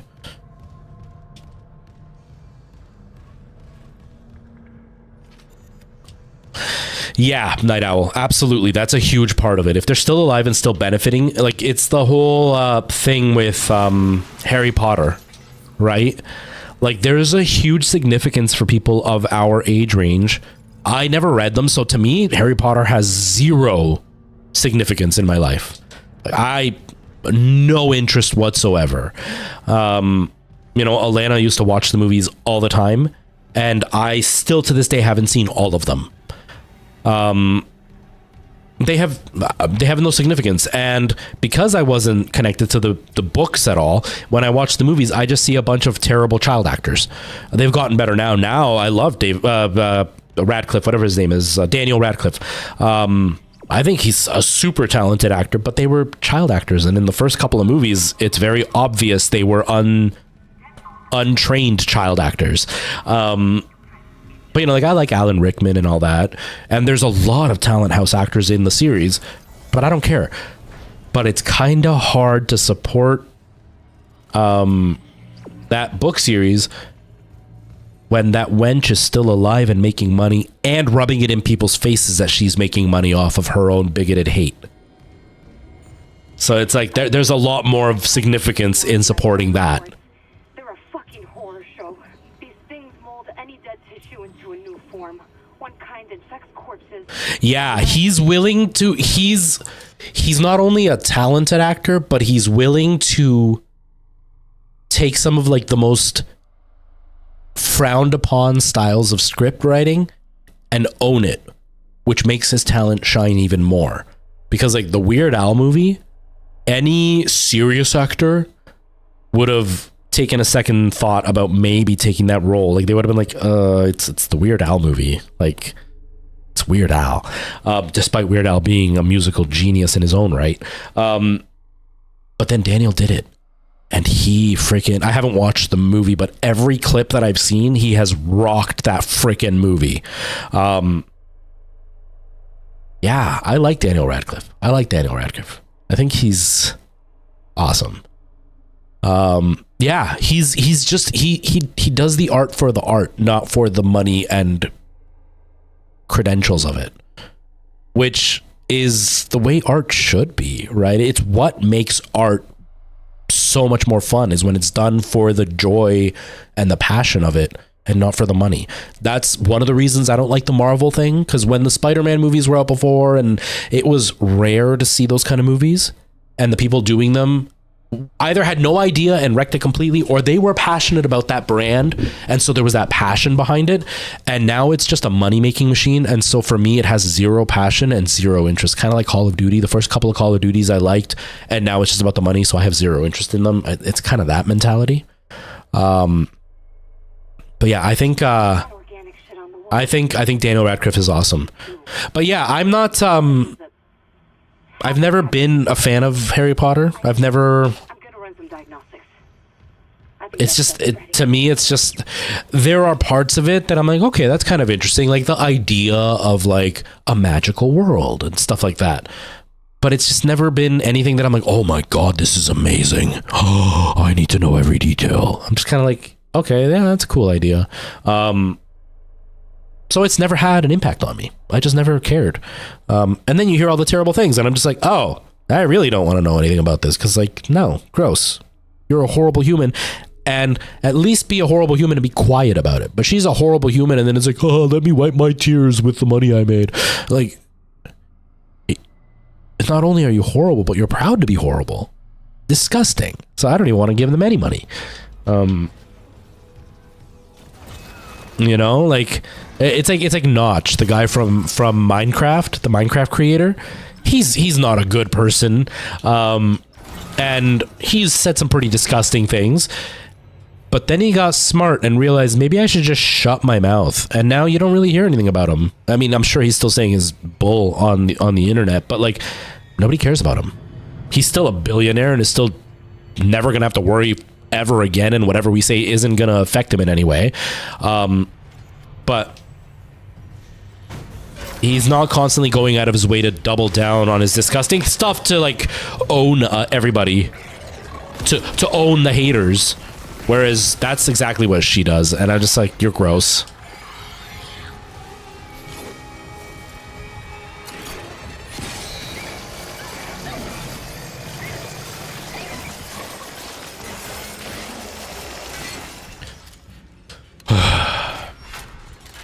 Oh, I still like Minecraft. What's his name? Has nothing to do with it anymore. I love the fact that Microsoft came out and said he has no longer any ties to the company, and then they like removed his name from the credits and stuff.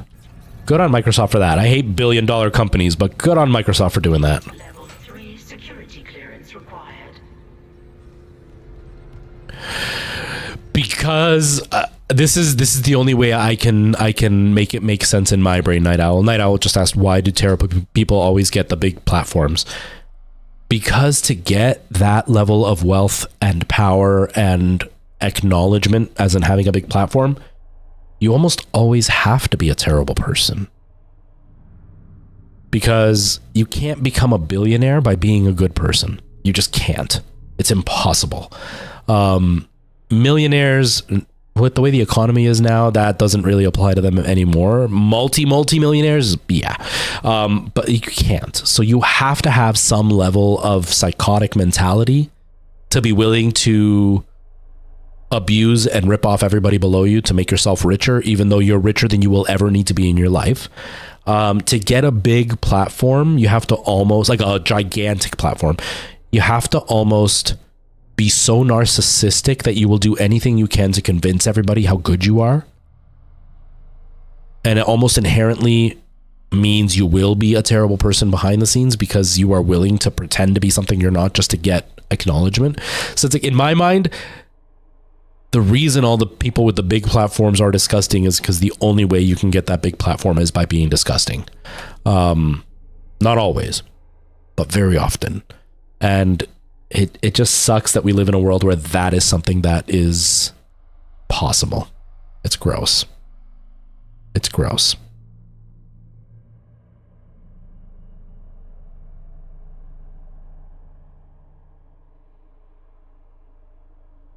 Could it be that the ego kills? That's a part of it, Psychotic Deer.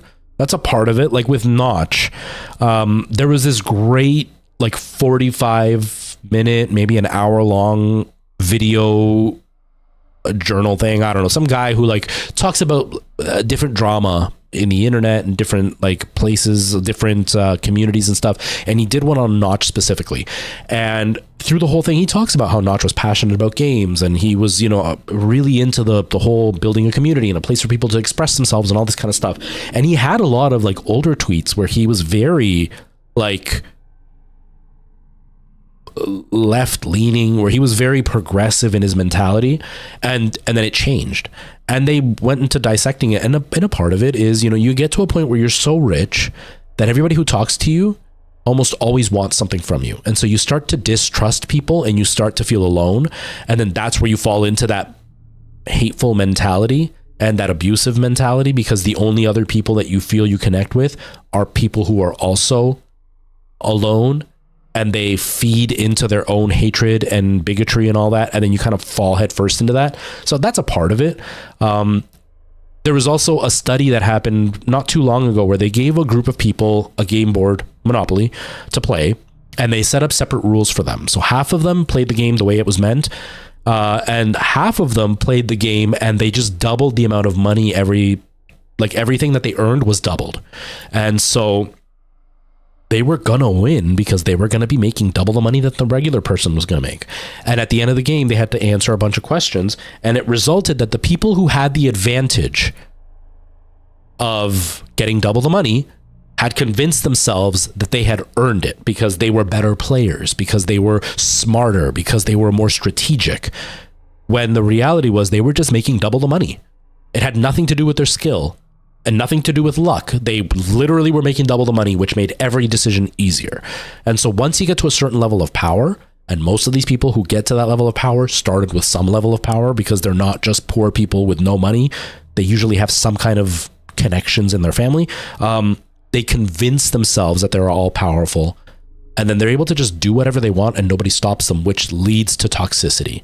Because if you have no checks and balances to allow for you to be corrected when you do something disgusting, because everybody says yes because you're so powerful, then you just continue to add more into that toxic mentality and you just become a terrible person, whether or not you were terrible to begin with. So there's a lot of layers to it, but getting to that level of power, it's very, very hard to get to that level without already starting as a terrible person.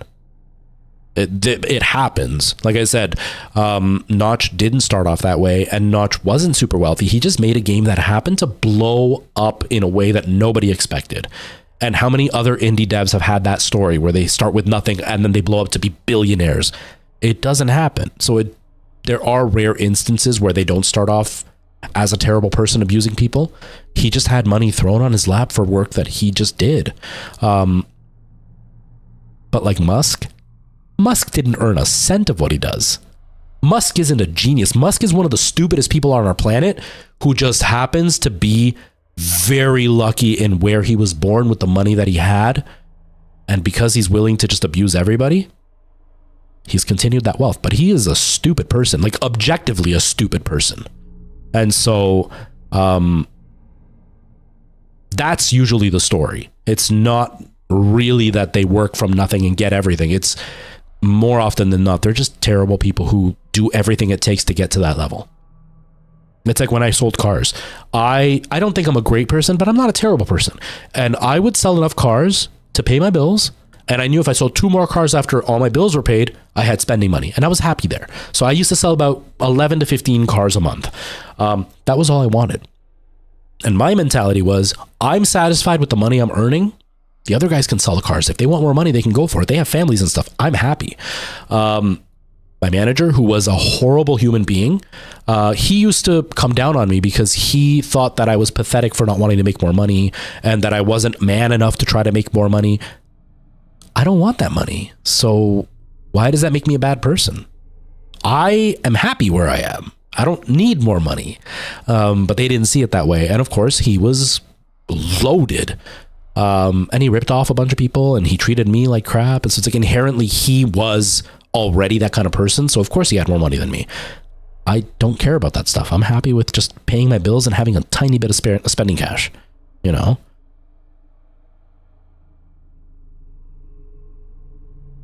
Yeah, I know, right? If only all of our parents had diamond mines. Could you imagine? If my daddy would do that, or in other cases of certain walking oranges, my daddy just gave me $1 million loan and the name that they earned so I could just, have clout without ever having earned it. I'm sure that I would have been a successful actor at this point if I had that.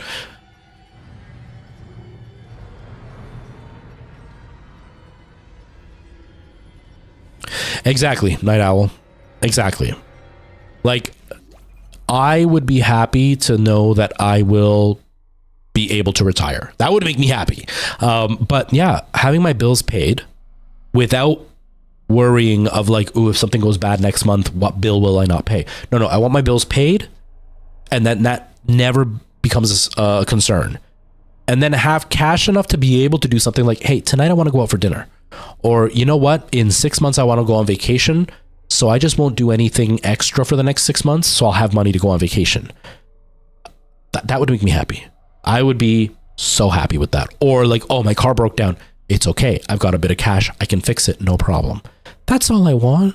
I don't want the money to be like, well, I want to drive a Ferrari. I want a 17-bedroom house with 12 bathrooms, 2 pools, a gym, a studio, a VR room, and 6 maids. I don't need any of that stuff. I would even be happy with a home with 2 bedrooms. 1 for my stream, and 1 for me.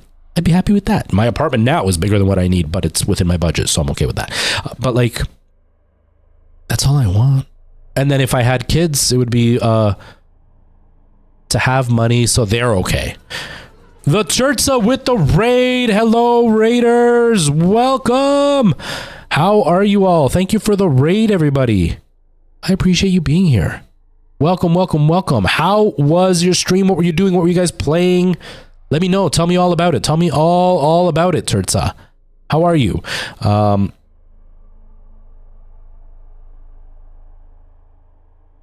Yeah, psychotic deer. There's a lot to it there. Like there's a lot of like depression and sadness involved there.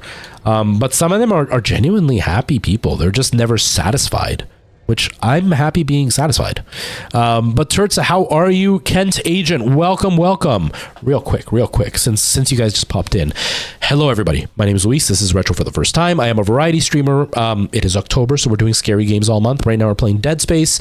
I stream about 5 days a week. So normally it's Monday, Tuesday, Wednesday, Friday, Saturday. I'm in a musical right now. We're in rehearsals, so streams are kind of hit and miss just because there are days where I am drained. Like yesterday I didn't stream because I was drained and had a bunch of stuff to do, so I decided to sleep and do my adulting rather than streaming. And most of my streams tend to be about 4 to 5 hours long. Right now they're a lot shorter because I have rehearsals. Like I'm going to be done in about a half an hour because I have to go to rehearsal soon, and I still have to have dinner before I go there. And I'm also live on Twitch, YouTube, and TikTok. TikTok is my biggest platform. That's where I do a lot of like fun facts and sketch comedy and, you know, gaming news and stuff. YouTube, I post the same TikToks onto YouTube for my shorts. I am also in the process of starting a new channel, which will be out soon. So if this kind of content is not your cup of tea, that channel is going to be Minecraft based. So I'm going to be playing Minecraft on there, and they're going to be Let's Plays, but not just like a Let's Play Minecraft, but instead there will be certain challenges involved. So like right now I'm doing a 1 chunk challenge. The channel is not live yet. It will be in the next couple of days. I got to do some channel art and stuff to get it up. The video is almost complete. I'm just finishing the last touches, adding some memes, sound effects, and music. But yeah, so keep an eye out for that. That channel is going to be called Retro Rift FT, and kind of a play on retro for the first time. See how you can't really see it in the light, but it's RFT FT. And if you kind of just say the letters, if you were reading them, it's like Riftift. So then I went with Retro, Rift, and then FT just to finish the RFTFT. I think that's what the YouTube channel is named. Like I said, it's blank. There is nothing on it. I don't even know if you can find it right now. But I will be having it up soon. So if you do want to follow for that, keep an eye out. I will be making a video announcing it once it's live. And that's me. So thank you. Thank you for coming in. And if this isn't your cup of tea, absolutely don't feel like you need to follow. Take off. It's cool. Sure, it's the same for you. If you want to go, head out, please. Lies of P again. Man, oh man. You really like that game, eh? I'm glad you're enjoying it. I'm really glad you're enjoying it. 3rd playthrough. Holy crap. Yeah, I'll let you know, Dr. H. I'm going to post it and leave it private. And then I'm going to send it to a few people to kind of get a little bit of feedback. I wanted you to watch because you do watch Minecraft stuff, so you would have a better idea. There's a few people that I want to show, but they don't watch that kind of content, so I don't know. Not that their opinions don't matter, but I don't know how valuable their feedback would be if that's not their cup of tea. Do you know what I mean? Because there are certain things that work in Minecraft streams or videos that don't work anywhere else. I was having this discussion with Girl Thulu recently about intros. Almost in all types of videos, intros don't work. But if you watch any Hermitcraft videos, they all start with a small intro of like, this is what we're doing today. Or like, this is what we did last video. This is what we're doing today. And then they go into the video. And so if I show it to somebody who doesn't watch any Minecraft, they might be like, why are you doing an intro? Nobody uses intros. But somebody who watches Minecraft would be like, no, that makes sense. That's exactly how it starts. So like, I think I want to show you. I'll send you the link once it happens. Yeah, and the Minecraft audience is younger. And Minecraft in general, this is how I like said it to Girl Thulu. Minecraft in general is so vague in what you need to do that you kind of need an explanation on what's happening that day. Because like if I'm playing Dead Space, you know that I'm trying to play a horror game and survive. That's all you need to know, and you could just kind of watch. Whereas with Minecraft, like, am I building today? Am I going off on an adventure today? Am I resource collecting today? What am I going to build if I'm building something? So it's like those are the things you kind of need to point out right at the beginning, because what if they don't want to watch that episode because they don't want to watch you resource collect? You know, it's kind of one of those things. So like there are certain elements that work for Minecraft that don't work anywhere else. So I definitely want to show you Dr. H. I know I want to show WeWin, me side-eyeing my Minecraft Pinterest board. Merle, yeah, I would definitely be open to showing you, Merle, because I don't know how well the video is going to work. Now, the first video is going to be kind of off, like a little bit, not exactly how I want it, because I said this at the very top of the stream. I started the video recording at around like, I think it was 11 actually. I said 10:30 earlier, but I think it was 11. And it was about an hour and a half of footage, but I recorded for about 3 hours because I took a break in the middle to try to figure some stuff out. And by then it was like past midnight. So I slowly got quieter as the video progressed. And so by the end, I was closer to this level of energy where I wasn't really ASMRing, but I wasn't being super loud anymore. And so it came off more as like low energy rather than ASMR. And so that I need to work on. And my gameplay audio is too quiet. I made the stupid mistake of just recording on my stream setup now, and I forgot that I used ducking, and my voice really shut down the Minecraft audio, and Minecraft doesn't have a lot of audio. So a lot of it is just my voice. So I need to rework it. So I record gameplay audio and my voice audio totally separate. So that way I can mix it myself later on and change the volumes based on what I'm doing. So there are going to be a couple of things that are a little bit weird in my video, but I've watched it a few times over the last day and a half, and I think it's good. It's a good start. So I'm really hoping that it just needs some polishing to make it better, and I'm hoping people enjoy it. So I'm definitely going to want to show you guys. Night Owl, for you. Yes, to answer your question, I did cut it down. I started with an hour and a half of footage. When I messaged you, I was down to 25 minutes, 24 minutes of footage, which is the typical Minecraft video length, but not enough happened in that time for me to justify that long of a video, so I wanted it shorter. I was aiming for 10 minutes because I wanted to post it on TikTok. Didn't happen, but I'm down to 14 minutes. I'll probably bring it, sorry. I'm 14 minutes and like 20 seconds, I think. It'll probably reach the 15-minute mark because I'm going to add like little memes and stuff in between. So I think that will lengthen it just a bit. But yeah, I was able to cut it down quite a bit. Now I have the overarching edit done, the way I want the story to kind of play out, and the speed that I wanted the video to kind of flow at. Now I just want to add the filler. So like there's a couple of parts where I do some really quick mining and I need to add something there because it's just silence. There's a part where like I zoom into an NPC and I want to add like sad music as I zoom into it. So like there's things like that I want to add in. And I'm even thinking I'm going to make 2 cuts of the video, because one, I'm going to aim it more like Hermitcraft, where it's just chatting and the built-in sounds and stuff. And then there's Wadzi. I don't know if any of you guys watch Wadzi, who is much more a Gen Z level editor, who throws in like sound effects all the time and memes all the time. Like one of the ongoing memes is whenever he shows his dog, he'll do like a quick zoom in and have the sound effect that goes, "My name is Jeff," every time out of nowhere. So he'll be like, "All right, guys, I'm playing. Here's my doggy. My name is Jeff." And we're going to keep running. And then the dog will like run across the screen as he's talking. He's like, "All right, so we're going to be building this platform." And then the dog gets in front of him. "My name is Jeff." And all the time. Or whenever he does time lapse, he has a sound effect that's like every time, and it's just like that kind of annoying fast type. So I'm gonna do both cuts and see which is more enjoyable, because I think the things I say are funny, but they might be even funnier by adding those memes all in between. So I'm going to do 2 cuts and I'll let you guys see both, and you can kind of give me your idea of what you think works and what doesn't, and then we can see what happens.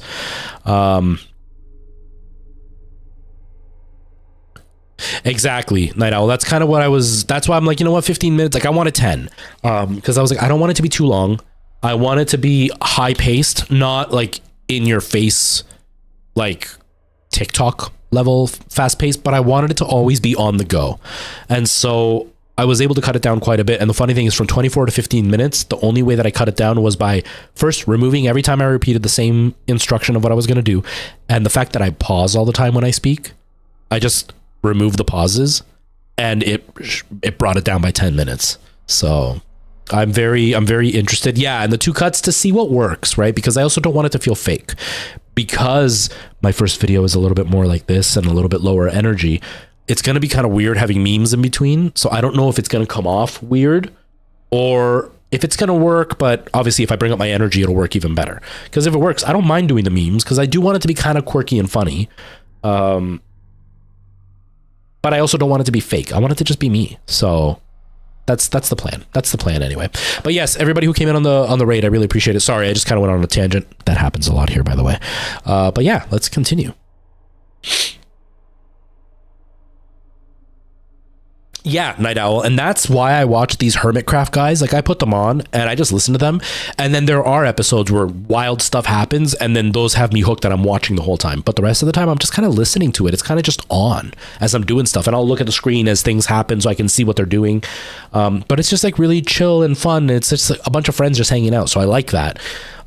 Wadzi, on the other hand, I really like him. Although I do find the memes sometimes a little bit annoying, I really like him because he's by himself, but he's able to make things interesting because of the memes and stuff. And he just kind of keeps it going. And he does wild challenges. Like he'll empty an ocean monument, or like he made the Nether in the main world, or he made the main world in the Nether.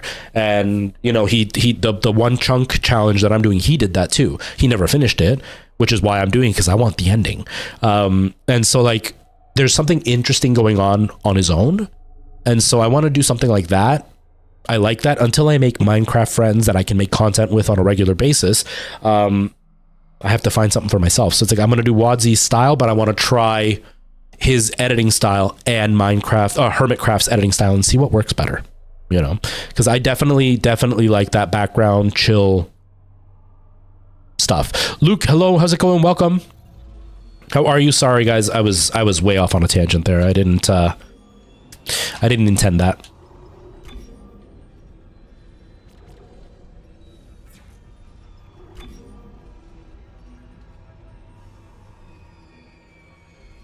How many bullets do I have for each?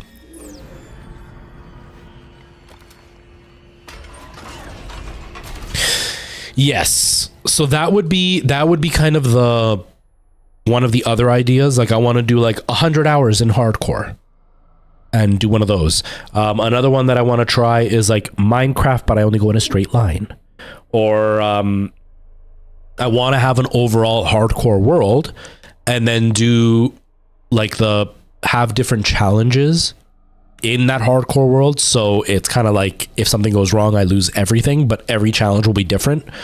Kind of a la Wadzi, you know, do the whole like I'm gonna go and empty a monument or whatever, and that's what the episode's about, which would be a regular thing you might do in Minecraft, but I'm doing it in hardcore, so it's much riskier if I die. Now I'm not good enough for that yet, but we're gonna get there. But that's why I'm doing the one chunk, because there are things you have to be creative about in one chunk, because like right now I have 0 access to sand in my world. I got lucky, I got access to water, but like when Wadzi did it, he had no water, so he had to come up with a creative way to get water. So stuff like that. Like eventually I'm gonna need villagers. I know how I'm gonna get them, but it's not gonna just be I go to a village, because there's no villages near me, and it'll probably take like 15 or 20 episodes to expand the world enough to maybe reach a village, which I don't think, because I'm on the top of a mountain, and when I look around I don't see a village, so I have to come up with a different way to get a villager. And then eventually to find the Nether portal, it might be 500 blocks away. And at the rate that I'm going to be expanding the world, it could take 9 or 10 episodes to even make the world big enough to reach the Nether portal, or the end portal. And so I need to make sure that I have things to do for each episode so it expands. I think it makes for an interesting watch. My first episode is 14 minutes and I've really liked it. Like I said, it's bare right now. Like there's no music or anything, so I got to add stuff. But I like where it's gone. I think it's been entertaining without being obnoxious, and it's also not a. All right, guys. So we're playing Minecraft. I'm just gonna collect this right now. All right, let's. I guess we'll build this. It's not like that. So I think it's good. It could be better, but I think it's good. So I'm excited. I'm excited. You love the tangents. Has that tension. Exactly. Hardcore has a lot of tension. I'm just not good enough yet. So I know I would die within the first couple of episodes, and I wouldn't want to start a hardcore world just to die right away, because that's what happened on stream. I did 3 streams with the hardcore world, and I finished the stream that day, and I went outside to point out what I was doing. I was like, hey guys, okay, so this is what we're going to build. And a stupid creeper came up and killed me, and then that was it. I don't want the same thing to happen for the videos. So I want to do this challenge first to get way more accustomed to it, because obviously playing by yourself is also very different than playing on stream. So I want to just get accustomed to this and then try the hardcore world. But I'm excited, you know, I'm excited. I appreciate that, Dr. H. That's really kind of you to say. Michael Jackson, have you seen Stranger Things? I have, not the latest seasons, but I have. The last season I watched was when the cop guy disappeared. That's how the season ended. That's the last one I watched. Whoops. But yeah, I think I'm excited. I think one of the drawbacks. Oh, should I do that? This only has 10 bullets. Maybe I'll do this one then.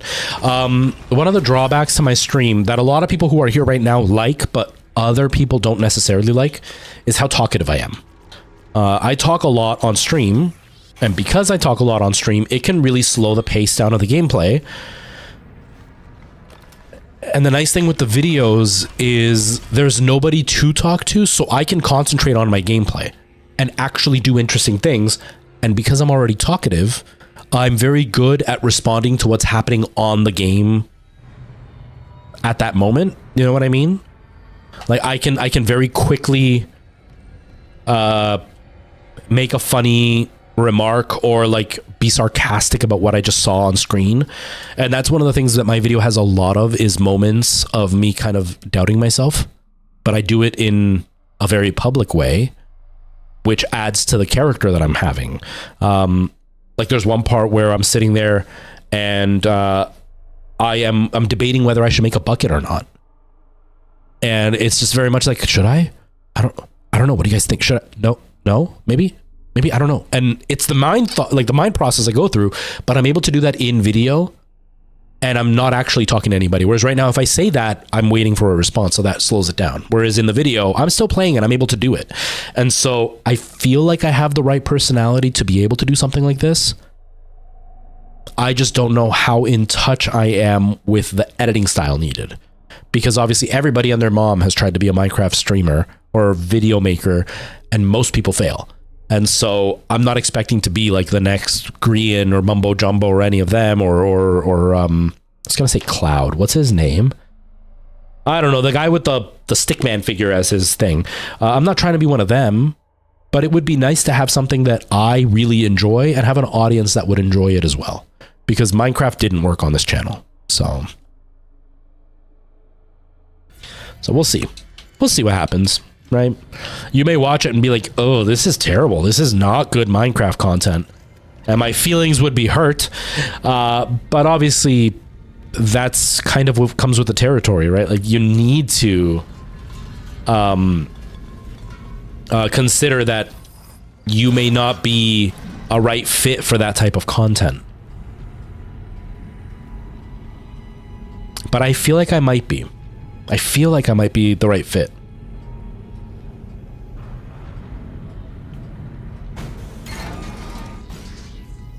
Yeah, and that's it. Like there are parts of Minecraft content that definitely is lower effort than the stuff I normally do. Oops. There we go. You know, like when I do a TikTok video, it's like an hour of footage for like a 5-minute TikTok video, but I also have to set up the lighting, write a full script, stand in front of the camera, say it all in one thought because I'm on camera. Make sure that the script makes sense and that I've done the research. Whereas like the Minecraft video, I sit down and play. But I also know it's a show. So I'm not just going to play it and be like, yeah, guys, I'm playing Minecraft. Instead, it's like, no. I got to go in with a certain mindset of how I'm going to approach what happens in Minecraft. Not fake it. Not be like, I'm going to scream and get upset anytime something bad happens. Not like that. But like, okay, I'm going to go in, and anytime I have an opportunity to do something risky, I'm going to do it. I'm not going to fake my response to it. I'm just going to do it. And then that will lead me down a certain path by just saying yes to whatever risky thing happens. Or I'm going to be the kind of person that is always building dangerous things. So I'm just going to always build something dangerous. And now my own response and way of doing it is going to be natural. But the mindset of I'm always going to build something dangerous will always be in the background. So it's like there are levels of planning and artificial insemination, artificial insertion of ideas, but the rest of it's going to be fake, or the rest of it's going to be natural, despite that one detail being quote unquote fake. So there's definitely a level of work while still maintaining it as something that is easy and casual. You know what I mean? It's all fake. You heard it all. But yeah, so that's kind of I think that's the mistake a lot of streamers make, because they'll go in and think that just gaming is enough to be a streamer. But in videos, it's the same thing. Let's plays, there are let's plays out there that all that is them playing. But there is a certain demand for basic let's plays. And the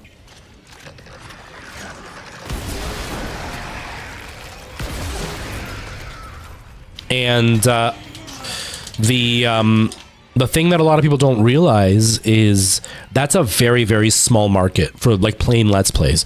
And then people like Markiplier who do let's plays, they already have an established audience and they have a certain personality that makes them shine. But you can't just play a video game, post it online, and think you're going to get millions of views. Nobody wants to watch you play a video game because you're nobody and you don't matter. Wait, auto-targeting offline. Calibration data not found. Fuck. No auto-targeting. The cannons are useless. What about manual targeting? You want to go out there with all that shit raining down and target the ADS cannons manually? If I give the cannons... Yeah, Mark built up his community, and he did it at a time when nobody else was doing what he was doing. That's also something that a lot of people forget. You get guys like Ninja or Markiplier or Jacksepticeye, and Ninja's done it. I don't know if Mark or Jack have done it, but Ninja tried to run a whole course on how to be a streamer, and a lot of his facts were either really basic that everybody knows, or they don't apply to anybody because they worked for him because he was the first, not because it was the right move. And so it's kind of the same with Jacksepticeye and Markiplier. They were the first of that style of footage and gameplay. So people that watch them were there from the beginning when nobody else was doing it. If Markiplier now did that as a nobody, he wouldn't go anywhere because nobody would be interested in what he's doing because everybody does that now. But Markiplier's already got his name established, but that doesn't mean he didn't do the work. It's just the time and the community at that time also plays a factor in what kind of content you make. And a lot of streamers see somebody like Ninja. Ninja's not really relevant anymore like he used to be, but they see somebody like Ninja who just played Fortnite and won matches and that's why he was popular and think that they're good enough so they're going to get following. And no, because every other person is also thinking that they're good enough and are going to get a following because they win. Ninja did that when nobody else was doing it in a game that nobody else was playing. And so he stood out. Now you have to add a new element to it. And so a part of it is the entertainment value. You have to add some kind of entertainment value for people. For me, I like to chat. People like to just have me on in the background as I'm chatting. And so the Minecraft thing is going to help because I'm going to be able to put that kind of energy into it of making it a show, not just me playing a video game. But people do forget that somebody like Markiplier, his content works for him, but he has a lot of other factors that make it work for him that wouldn't work for everybody else.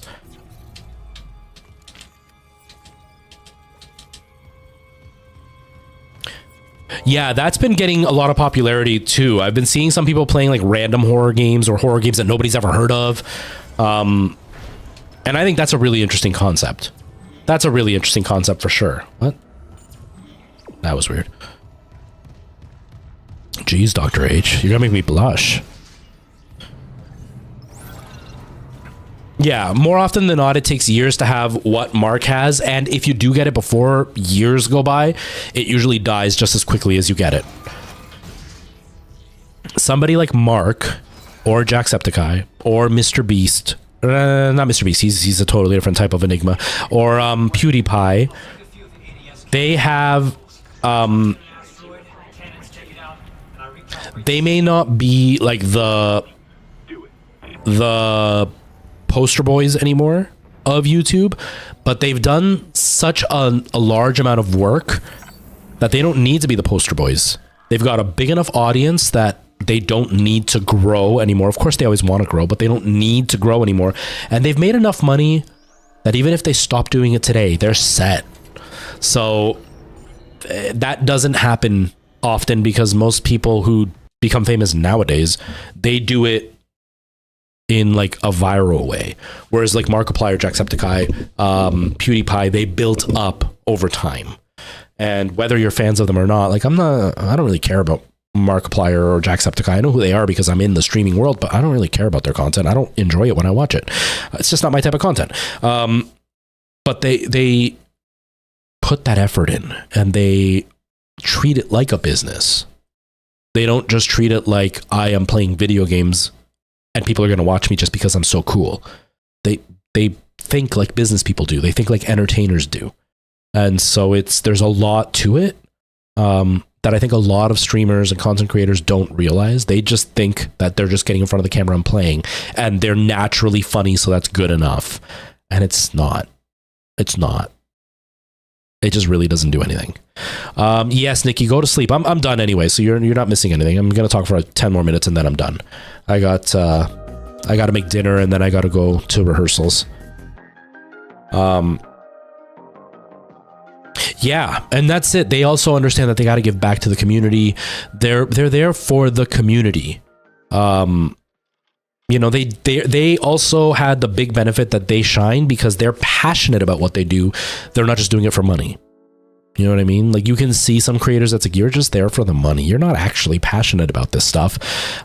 You can see the passion behind what they do and you can see the enjoyment with what they do, and they give back to the community and they do things that help the people around them. And so like, there's a lot of layers to it all.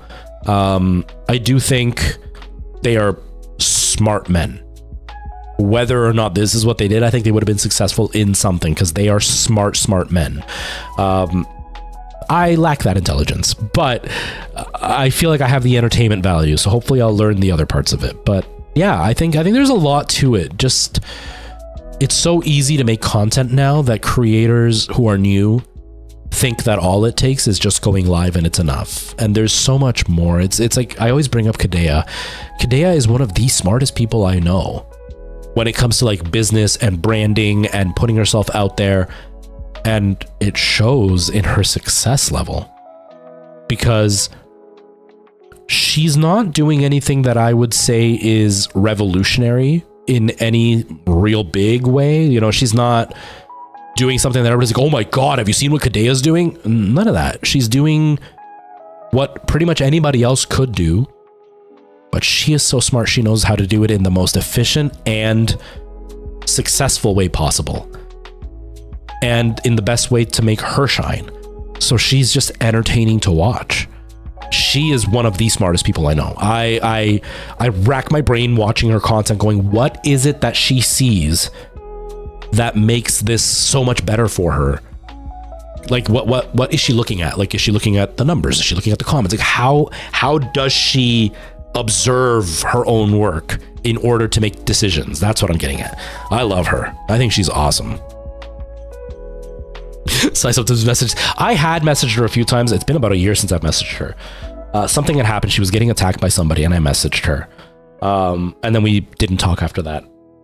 But no, she is very, very kind. Because anytime I had asked questions in the past, she was always open to responding if she saw the messages. Now she's more popular, probably harder for her to see the messages. But she used to respond perfectly fine. She's great. She's such a kind person. I really enjoy her content, and I think she is just a nice person. You know, it's cool. She's great. She's really great, and I feel happy for her. At the same time, I feel like, oh my God, I'm such an idiot, because like obviously she sees things that seem to be so obvious, and I just don't see them. Like, I must be dumb because she makes it look easy. I'm not saying it is easy, and I'm not saying like it wasn't effort on her side. It totally was. It's just she makes it look effortless, which adds to that natural attraction to watching what she does. She's awesome. Yeah, she is definitely somebody that is worth watching to see how she's grown and what she's done and what she doesn't do. I love her content. I think she's great. She used to come to the stream a lot. She would lurk, and then she would like message afterwards and be like, yeah, this and this. No, she's awesome. She, yeah. To me, she's an enigma because she understands things I don't. So I just watch going like, how did she make this happen? Because there were points where she was smaller than I was on TikTok, but doing way more than I was on TikTok. And I'm like, what is she doing to make that happen? Mind you, right now I'm on a nosedive. So let's see if we've gone down even further. Let's see if we've gone down even further. I haven't checked my TikTok numbers in a while. 141.4. I was at 141.6 2 weeks ago, 141.5 last week. I'm at 141.4. Yeah, she's been making a lot of content for a long time, and I feel like relatively early on she had the mentality of looking at it like a business. So she was paying attention to things from the start. I haven't started paying attention to things until very recently. So I have a long way to go. I have a really long way to go, but I'm hoping I can get some momentum going.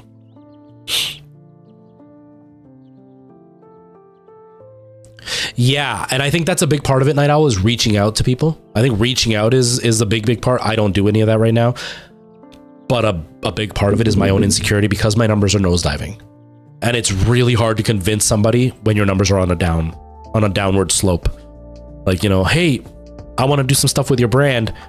You've lost 1,000 followers in the last 2 weeks. What do you mean?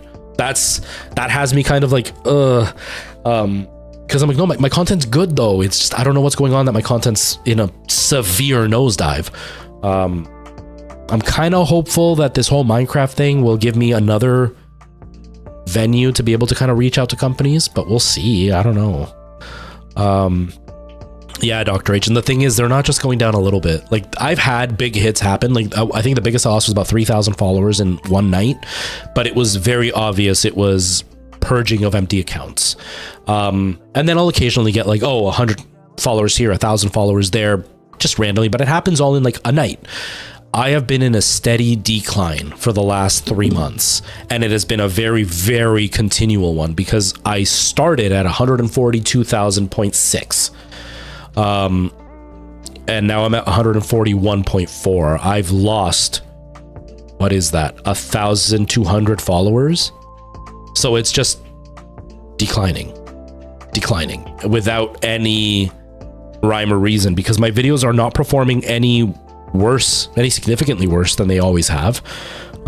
They're roughly sitting at what they've always kind of sat at, and I'm getting followers all the time. Like, I've got 96 notifications, 61 of them being likes and comments, 25 of them being follows in the last 24 hours, and I'm still going down.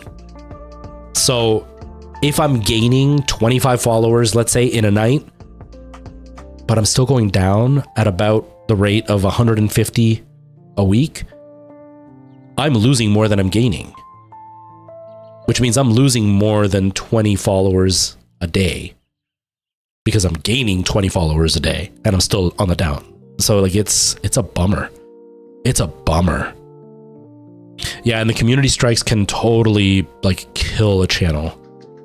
They can totally kill a channel. And it's so hard to know because you hear so many different things as well, right? Like, I've heard deleting videos can hurt your channel. I've also heard that leaving lower view count videos can hurt your channel, so you want the higher view count videos. I've heard reply videos are the ones that do the best. Mine always do the worst when it's a reply. Even if I do it in like my regular format and the reply doesn't show up till the very end, it still doesn't do nearly as well as me just making a video. Use music, don't use music. All of it. You using your phone works better if you edit and record and everything in app rather than out of app. But those videos always do significantly worse for me than the ones that I do on my main camera. So like, it's I think a lot of it is anecdotal and personal experience. Like if it worked for you, then they assume that means it works for everybody, and that's not always the case. I think it's a lot more nuanced than that. But yeah, I'm definitely way going down. Yeah, Night Owl, I remember you mentioning that last stream, and that made me feel a little bit more positive. I think a big problem I have is I don't like Twitter and I don't like Threads. Like I detest those platforms. One, because I've got nothing to say. Two, I'm not photogenic, so I don't like taking pictures of myself. Three, I also have that stupid mentality that like only girls take pictures, and not like if I take a picture, people are gonna think I'm girl. It's I take a picture and I feel like people are gonna interpret that as me being very self-centered. It's kind of like when a guy wears a wig and a girl wears a wig. A girl wears a wig and nobody says a thing, but if a guy wears a wig, he's insecure. I feel like it's gonna have the same effect where like girls take selfies and nobody bats an eye. A guy takes a selfie and he's self-centered and into himself. And since like I don't do selfies because I'm not photogenic and I don't want to come off as self-centered, I've got nothing to post as far as like, hey, I'm doing this today, because I literally stop streaming and I do nothing and sit on my couch. So there's nothing interesting going on in my life. I have no friends, so I've got nothing to post. I've got no pictures to post of me out and about. And then because of that, I have no following. And because I have no following, I don't feel comfortable reaching out to a company when it's like, hey, I've got 100 followers, but my TikTok's really good. And then obviously the moron that runs X, I don't even want to touch that platform. So it's like all of that plays against me for it. It kind of sucks, you know? It kind of sucks. Yeah, I'll have to like reach out to do emails and stuff. Again, right now my numbers are so bad that even if I do reach out, obviously you need to have a media package, and a big part of the media package is like a chart for your growth and how many views you got this month. And my views, although they're average of what they've been for the last year and a half, they're not very high.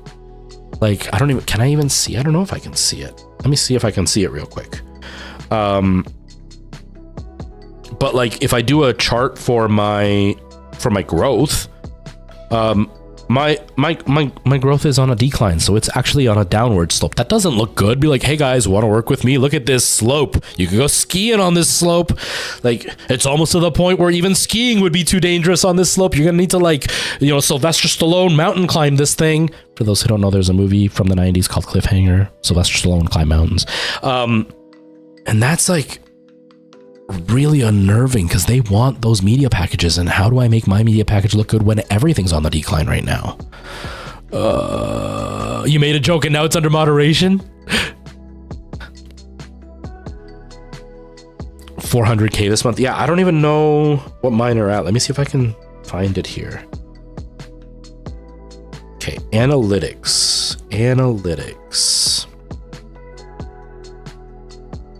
Okay. So my profile, my analytics for the last 28 days, you're upset from 1.5 million to 400K. I'm at 100K views in the last month. I have a quarter of the views that you do. The last 60 days, I had 458K views. Let's see. Not the last 30 days, but the 30 days before that.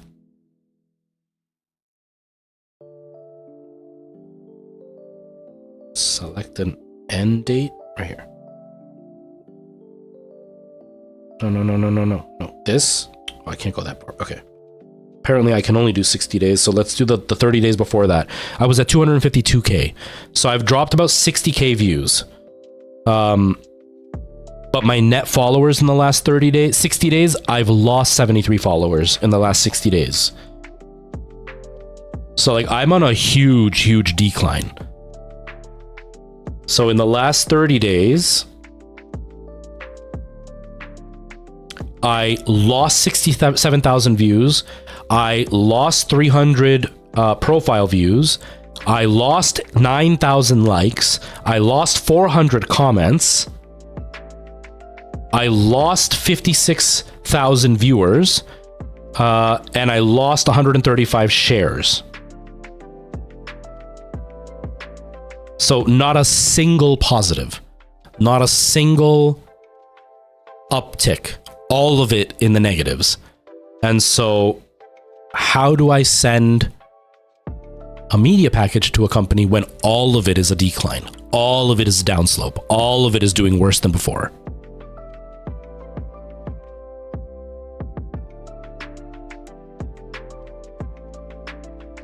Video games and talking with people casually. Yeah.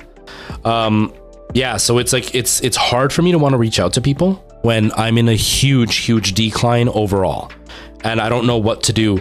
And for me, it actually has the opposite effect. When I get one video that does well, the rest flop and they flop hard.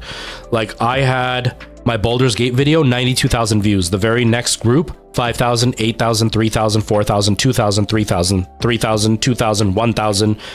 Then my indie devs from Unity got 16K, which was about a week and a half later. And then 1,000, 900, 3,000, 6,000, 1,000. And the in between the first one, the 90,000 and the 16,000, I had my Alana Pierce video, which only got 7,000 views. Yet on YouTube, it got something like 20,000 views, which is huge for YouTube. And on Instagram, I got like 15,000 views on it. And so I have the opposite. One video does well, the rest bomb for me. And then it eases up, and then I do another one that does really well, and then the rest bomb again. Yeah, best way to get views is engagement bait. 100%. 100%. Yeah, after the Baldur's, the indie game video, it's 1,000, 900, 3,000, 6,000, 1,000, 1,000, 1,000, 1,000, 3,000, 1,000, 900, and then 10K was the next one that was the best one that I did. Then I had two bad ones and 35K, and then nothing has broken 3,000 views since then. So like, it's just nosedive right now, and I don't know how to save it. So it's pretty annoying. It's pretty annoying.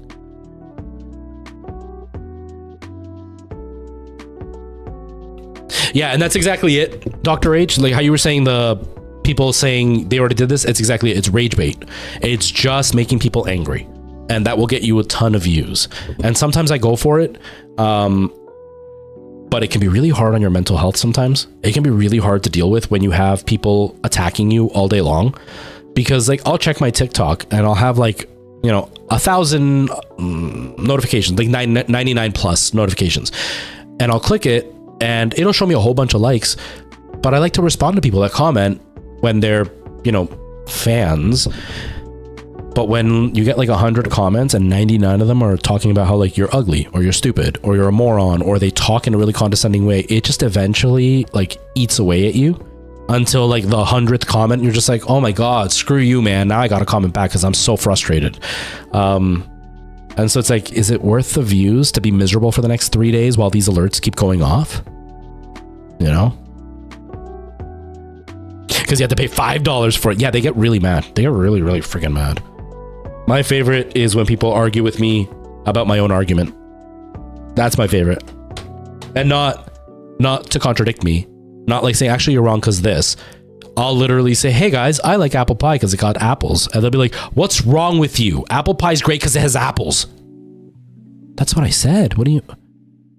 Why are you mad? You're a liar. You said you like apples, but apple pie is great because of the apples. I don't know what you're arguing with me. What do you mean? It's so frustrating. It drives me crazy. That video just crossed 200,000 views.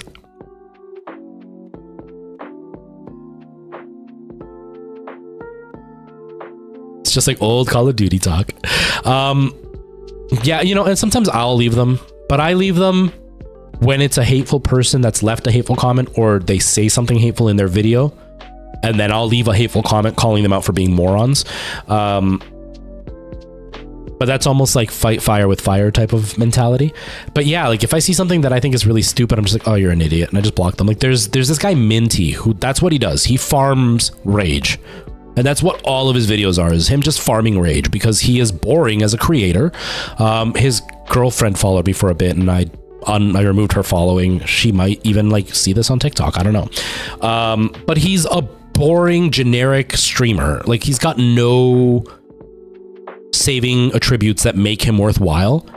And so the only way he can get views is by rage baiting. I blocked him.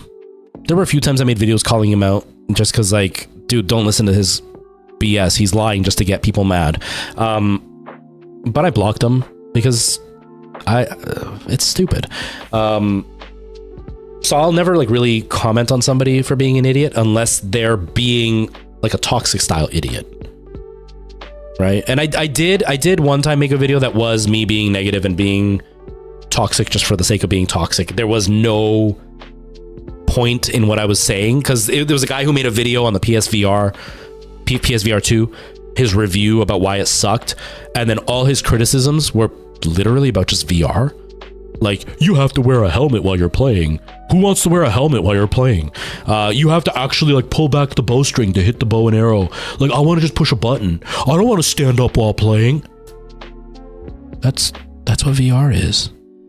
But I shouldn't have made a response video. At the same time, I'm going, you're an idiot. That's what VR is. That's like saying that I want to listen to rock music, but I don't like rock music because it's got guitars and it's got drums and bass. Who wants to listen to music with guitars, drum, and bass? I want violins and trumpets.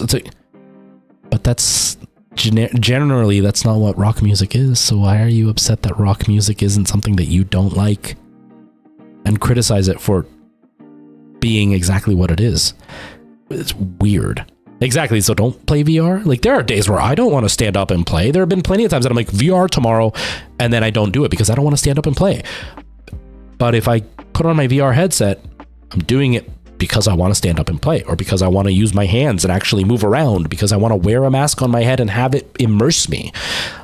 I'm not going to play it and then be mad that it's VR. Let's play Rock Band, but I'm mad that it's about playing music. But that was one that I will fully admit that was an unnecessary toxic video I made, and I took it down.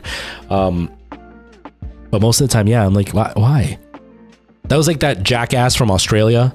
No offense to Australian people, but I've had plenty of run-ins with Australians, and everyone has been a jackass. But like, I had a jackass from Australia that all he commented on my video was boring, and that was it. No response to anybody else, just boring. And then I went to his video and it was literally him making a face in front of the camera. And at this point I was already having a bad day. And so at this point I went to his video, I saw it, and I was like, thanks for the constructive criticism. Obviously this is the genius that makes me not boring. I'll make sure that I make a video like this next time. And then his response to me was, wow, you're so butthurt that you had to come and do this. And I wasn't even talking to you. But the video was mine, and you didn't respond to anybody. You just left a blank comment saying boring, so you criticized me. And I said that to him, and then he's like, and I called him an edgelord, and then he's like, wow, you use like a 15-year-old language, like you use language of 15-year-olds. You're such a loser, man, probably living in your mom's basement. You're acting like I attacked you for no reason. You attacked me for no reason. I didn't come to your video and comment out of nowhere. If you didn't like the video, just swipe. You're what? And then you read his profile, and he's like, he looked like he was 40, around my age, and like, I'm a producer, a music producer, and a DJ. Bro, you're 40 and nobody's heard of you? You're no less pathetic than I am for playing video games. You still want to be a DJ at 40 years old. That's like a 19-year-old's dream, not a 40-year-old's dream. Producer's a little bit different, but you're a nobody on the internet, so I'm pretty sure your producer is you having a computer at home with a microphone. Like that's... But yeah, I was like, why go back to the main topic? Why leave that hateful comment for no reason at all? Because the video wasn't me criticizing anything. It was I can't even remember what video it was, but it was me just talking about something that had happened in the news. It wasn't even like Xbox sucks because of this. Like, it was just like, recently this happened. And he just left a stupid comment just for the sake of it. You know, and that happens all the time. The other Australian guy who, when somebody commented about making fun of the scar on my nose, and then he had to make a whole video talking about how, like, I was being so self-centered because they should know the baggage that comes along with a scar, while ignoring the fact that the dude insulted me. That was the whole point. Like, if somebody walks up to you and says, you know, like, you're ugly, and then you get upset about it, you can't be like, why are you getting so upset about him insulting you? He insulted you. And why spend all that energy to be toxic like that for no reason? Me responding, spending the energy to respond, yes, you could argue that I shouldn't waste my energy, but at least it's justified for me to make the response. But it's not justified to leave that hate. People are fucking stupid. They're toxic stupid. Not the producer DJ combo. Exactly, right? Yeah, it's just strange internet behavior. And then they turn around and play the victim. Every time, inevitably, they turn around and play the victim. Every time they either say that you're being toxic and attacking them, or they pretend like they won while ignoring everything you called them out for, or most of the time it turns into the, wow, 40-year-olds attacking a kid. You stepped into my ring. Don't play that card, because this 37-year-old didn't go find you to attack you. You stepped into my ring and you wanted to come up against a man, and when I called you up on it, you chickened out like a little coward. So don't play the child card when you stepped into the kitchen and got burned. You know what I mean? Every time, without fail. That was the same thing that happened with the latest guy that did the video that I did with the Hey Retro. That moron.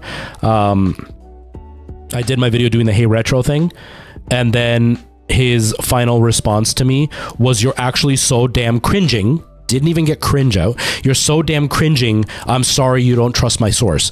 His source being my friend who works at Sony that somehow knows everything that the CEOs are planning, despite not a single reporter knowing that, or a single one of the media people knowing that. But this guy who randomly works at Sony knows.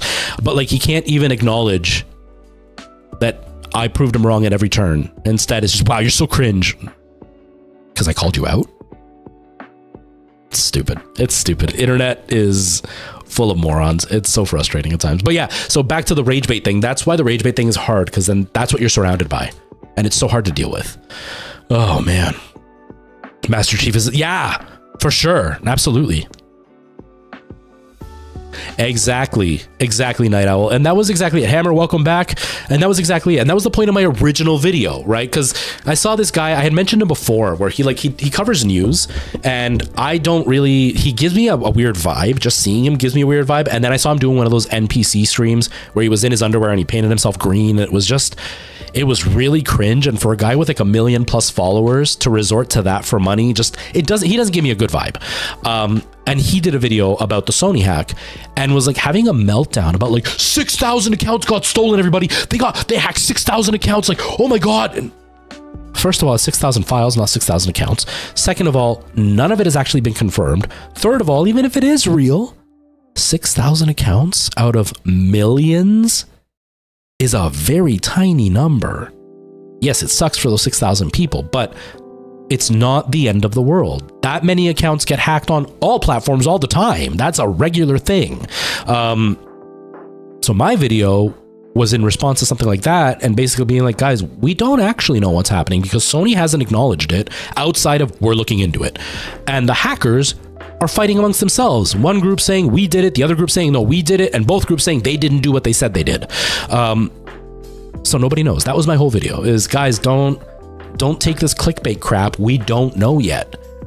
And then this guy was mad that I was spreading panic by saying don't panic somehow. And then when he's like, no, bro, nothing's happened. There is no hack. And I was like, that's the point. One of the stories says there's nothing that's happened, but there's also a story that says stuff has happened. And just stop panicking, man. No accounts got hacked. I'm like, and that's one of the stories. The other one says 6,000 accounts got hacked. The other one says that every account is hacked. Nobody knows. That's the point. And then that's when he started going down the road of like, well, I have a friend that works at Sony and he told me that no accounts got hacked. If that was verifiable, Sony would have come out and said it already. But Sony's not saying anything because either Sony doesn't know if things have been hacked, or Sony knows and they're trying to wait until it dies down so people forget about it. but your random friend who works at Sony knowing would imply that Sony's okay with everybody knowing. And nobody else knows, so your imaginary friend that mystically knows insider information is either lying or doesn't exist. Because CEOs have a very high tendency of flat out lying to their employees. Like when the hacks happened before and they told their staff, don't worry, nothing's happened. And then a few weeks later, they came out and said, yes, guys, millions of accounts got hacked. So yeah, it's complete hearsay. And this guy was so mad that I didn't trust his trust me bro source, and that I read a bunch of articles. One of his responses when I pointed out all the articles, he goes, those are just random people saying it. But they're reporters. Their job is on the line for making up lies. Their whole job is about reporting. And so, of course, if new data comes out, they're going to run to tell you what it is. And nobody's saying it's actually verifiable. So if they haven't said it and that's their whole job and they want to beat each other at getting to that point, then your source is probably BS. And you trying to say that me trusting professionals who do this is somehow less secure than trusting your invisible imaginary friend is pathetic. It's pathetic. Yeah, it's wild. It's wild. And they genuinely will argue with you about that. And the thing is, because they're lying, they just continue to lie about it. And then you just can't argue with logic because they will just lie about it. Like I had a guy that argued with me. I can't even remember what the video was about, but he argued with me about something and I made a passing comment as a detail. I don't remember if this was the exact one, but there's another moron conversation I had. But it was like, hey, Xbox Series S is holding back developers. That was the gist of my video. My whole video was about how the Xbox Series S is holding back developers, and it's Xbox's fault. Not that the Series S is a bad console, it's that Xbox sets a certain standard, and devs are having a hard time meeting that standard with the S. Case in point, Starfield only running at 30 frames on the X is very obviously because of the S. Because if the X ran at 60 and the S ran at 30, it's a lot harder to tell people, hey, these are pretty much the same consoles, just a little bit cheaper. So they lock the X at 60, or at 30, so the S looks better. But in my video, I make the comment about like Baldur's Gate is having a hard time with split screen. As my Series S is a problem, here's an example of it. And this, I don't think this was the exact argument, but this was the same type of argument. He was mad that I was saying that Baldur's Gate not selling on the S was bad. Like that I was saying that the Baldur's Gate not selling on the S is proof that the S is dead. But that's not what I was saying. What I was saying is the S not being able to run Baldur's Gate is the issue. Not that Baldur's Gate not coming to the S is somehow detrimental to the game or detrimental to the system. The system isn't going to sell more or less because of Baldur's Gate. It's it can't run it. That's it. That was it. That's like me saying that I have a Honda Civic and putting premium gas isn't going to make it run any faster because it's not a sports car. So thinking that premium gas is going to make your car faster is a good thing is stupid. And then he's arguing that I'm trying to say that the Civic isn't a sports car because it doesn't have premium gas, which is not the argument I was making. It's kind of the same thing. And then by the end of the conversation, by the end of me constantly disproving what he was saying, his final argument was, I'm glad you agree with me and you finally see that you admitted that that's what you said. No, I never admitted that because I never said that. My point was the S is struggling and Baldur's Gate's just an example of that. That's it. I never admitted that I was trying to say that Baldur's Gate not selling on the S means the S is going to fail. Like, what? They just make up their own, they make up their own story. They make up their own, like, reality at that point. And that's when you're just like, oh my God, shut up. Like, oh my God. Or like, I'll block them once they start going down that line. And then they come in and they're like, wow, you blocked me because you can't handle the truth. No, I blocked you because you're a moron and I'm losing brain cells talking to you. So frustrating. So frustrating. It's horrible. Like, ugh. Jack, Everything's good. I'm just having my last discussion before I leave. I got to get going though, because I got rehearsals and I'm not even gonna get to eat. Damn it. All right, I got to get out of here because I got to leave in 5 minutes to go to rehearsals. I am not streaming tomorrow. I will be back on Friday, and we will continue. I'm gonna try to get that set up so I can start with The Exorcist on Friday. And Friday, I think, yeah, I don't have rehearsal Friday, Saturday, so I should be good for a regular rehearsal Friday. And yeah, I'm gonna grab something and drive through just because my blood sugar is gonna crash if I don't eat now. Yes, Jack, thank you. Yeah, rehearsal should be good. I don't even know what number we're doing. I haven't listened to it. I'm gonna be in trouble. But yeah, I'll be back on Friday, and we will either play The Exorcist or continue with Dead Space. I'm gonna aim for The Exorcist though. I'll try to get everything ready. Thank you everybody for hanging out. I really appreciate you all being here. You're all amazing, and keep an eye out. I'll reach out to a few of you, show you the video. Hopefully you guys can give me a little bit of, hopefully it doesn't hurt my feelings, constructive criticism on like what you feel, even like the energy that the video gives you, or like what you feel didn't work, like this isn't good. Or if you feel that next time I can work on stuff. Like I said, my audio is a little bit weird in it. I've got a plan for that. But yeah, let me know. I'll let you guys know. I'll reach out to you when the video is ready. Okay, thank you everybody. Have yourselves a great day. Love you all, and I will see you soon. Take care.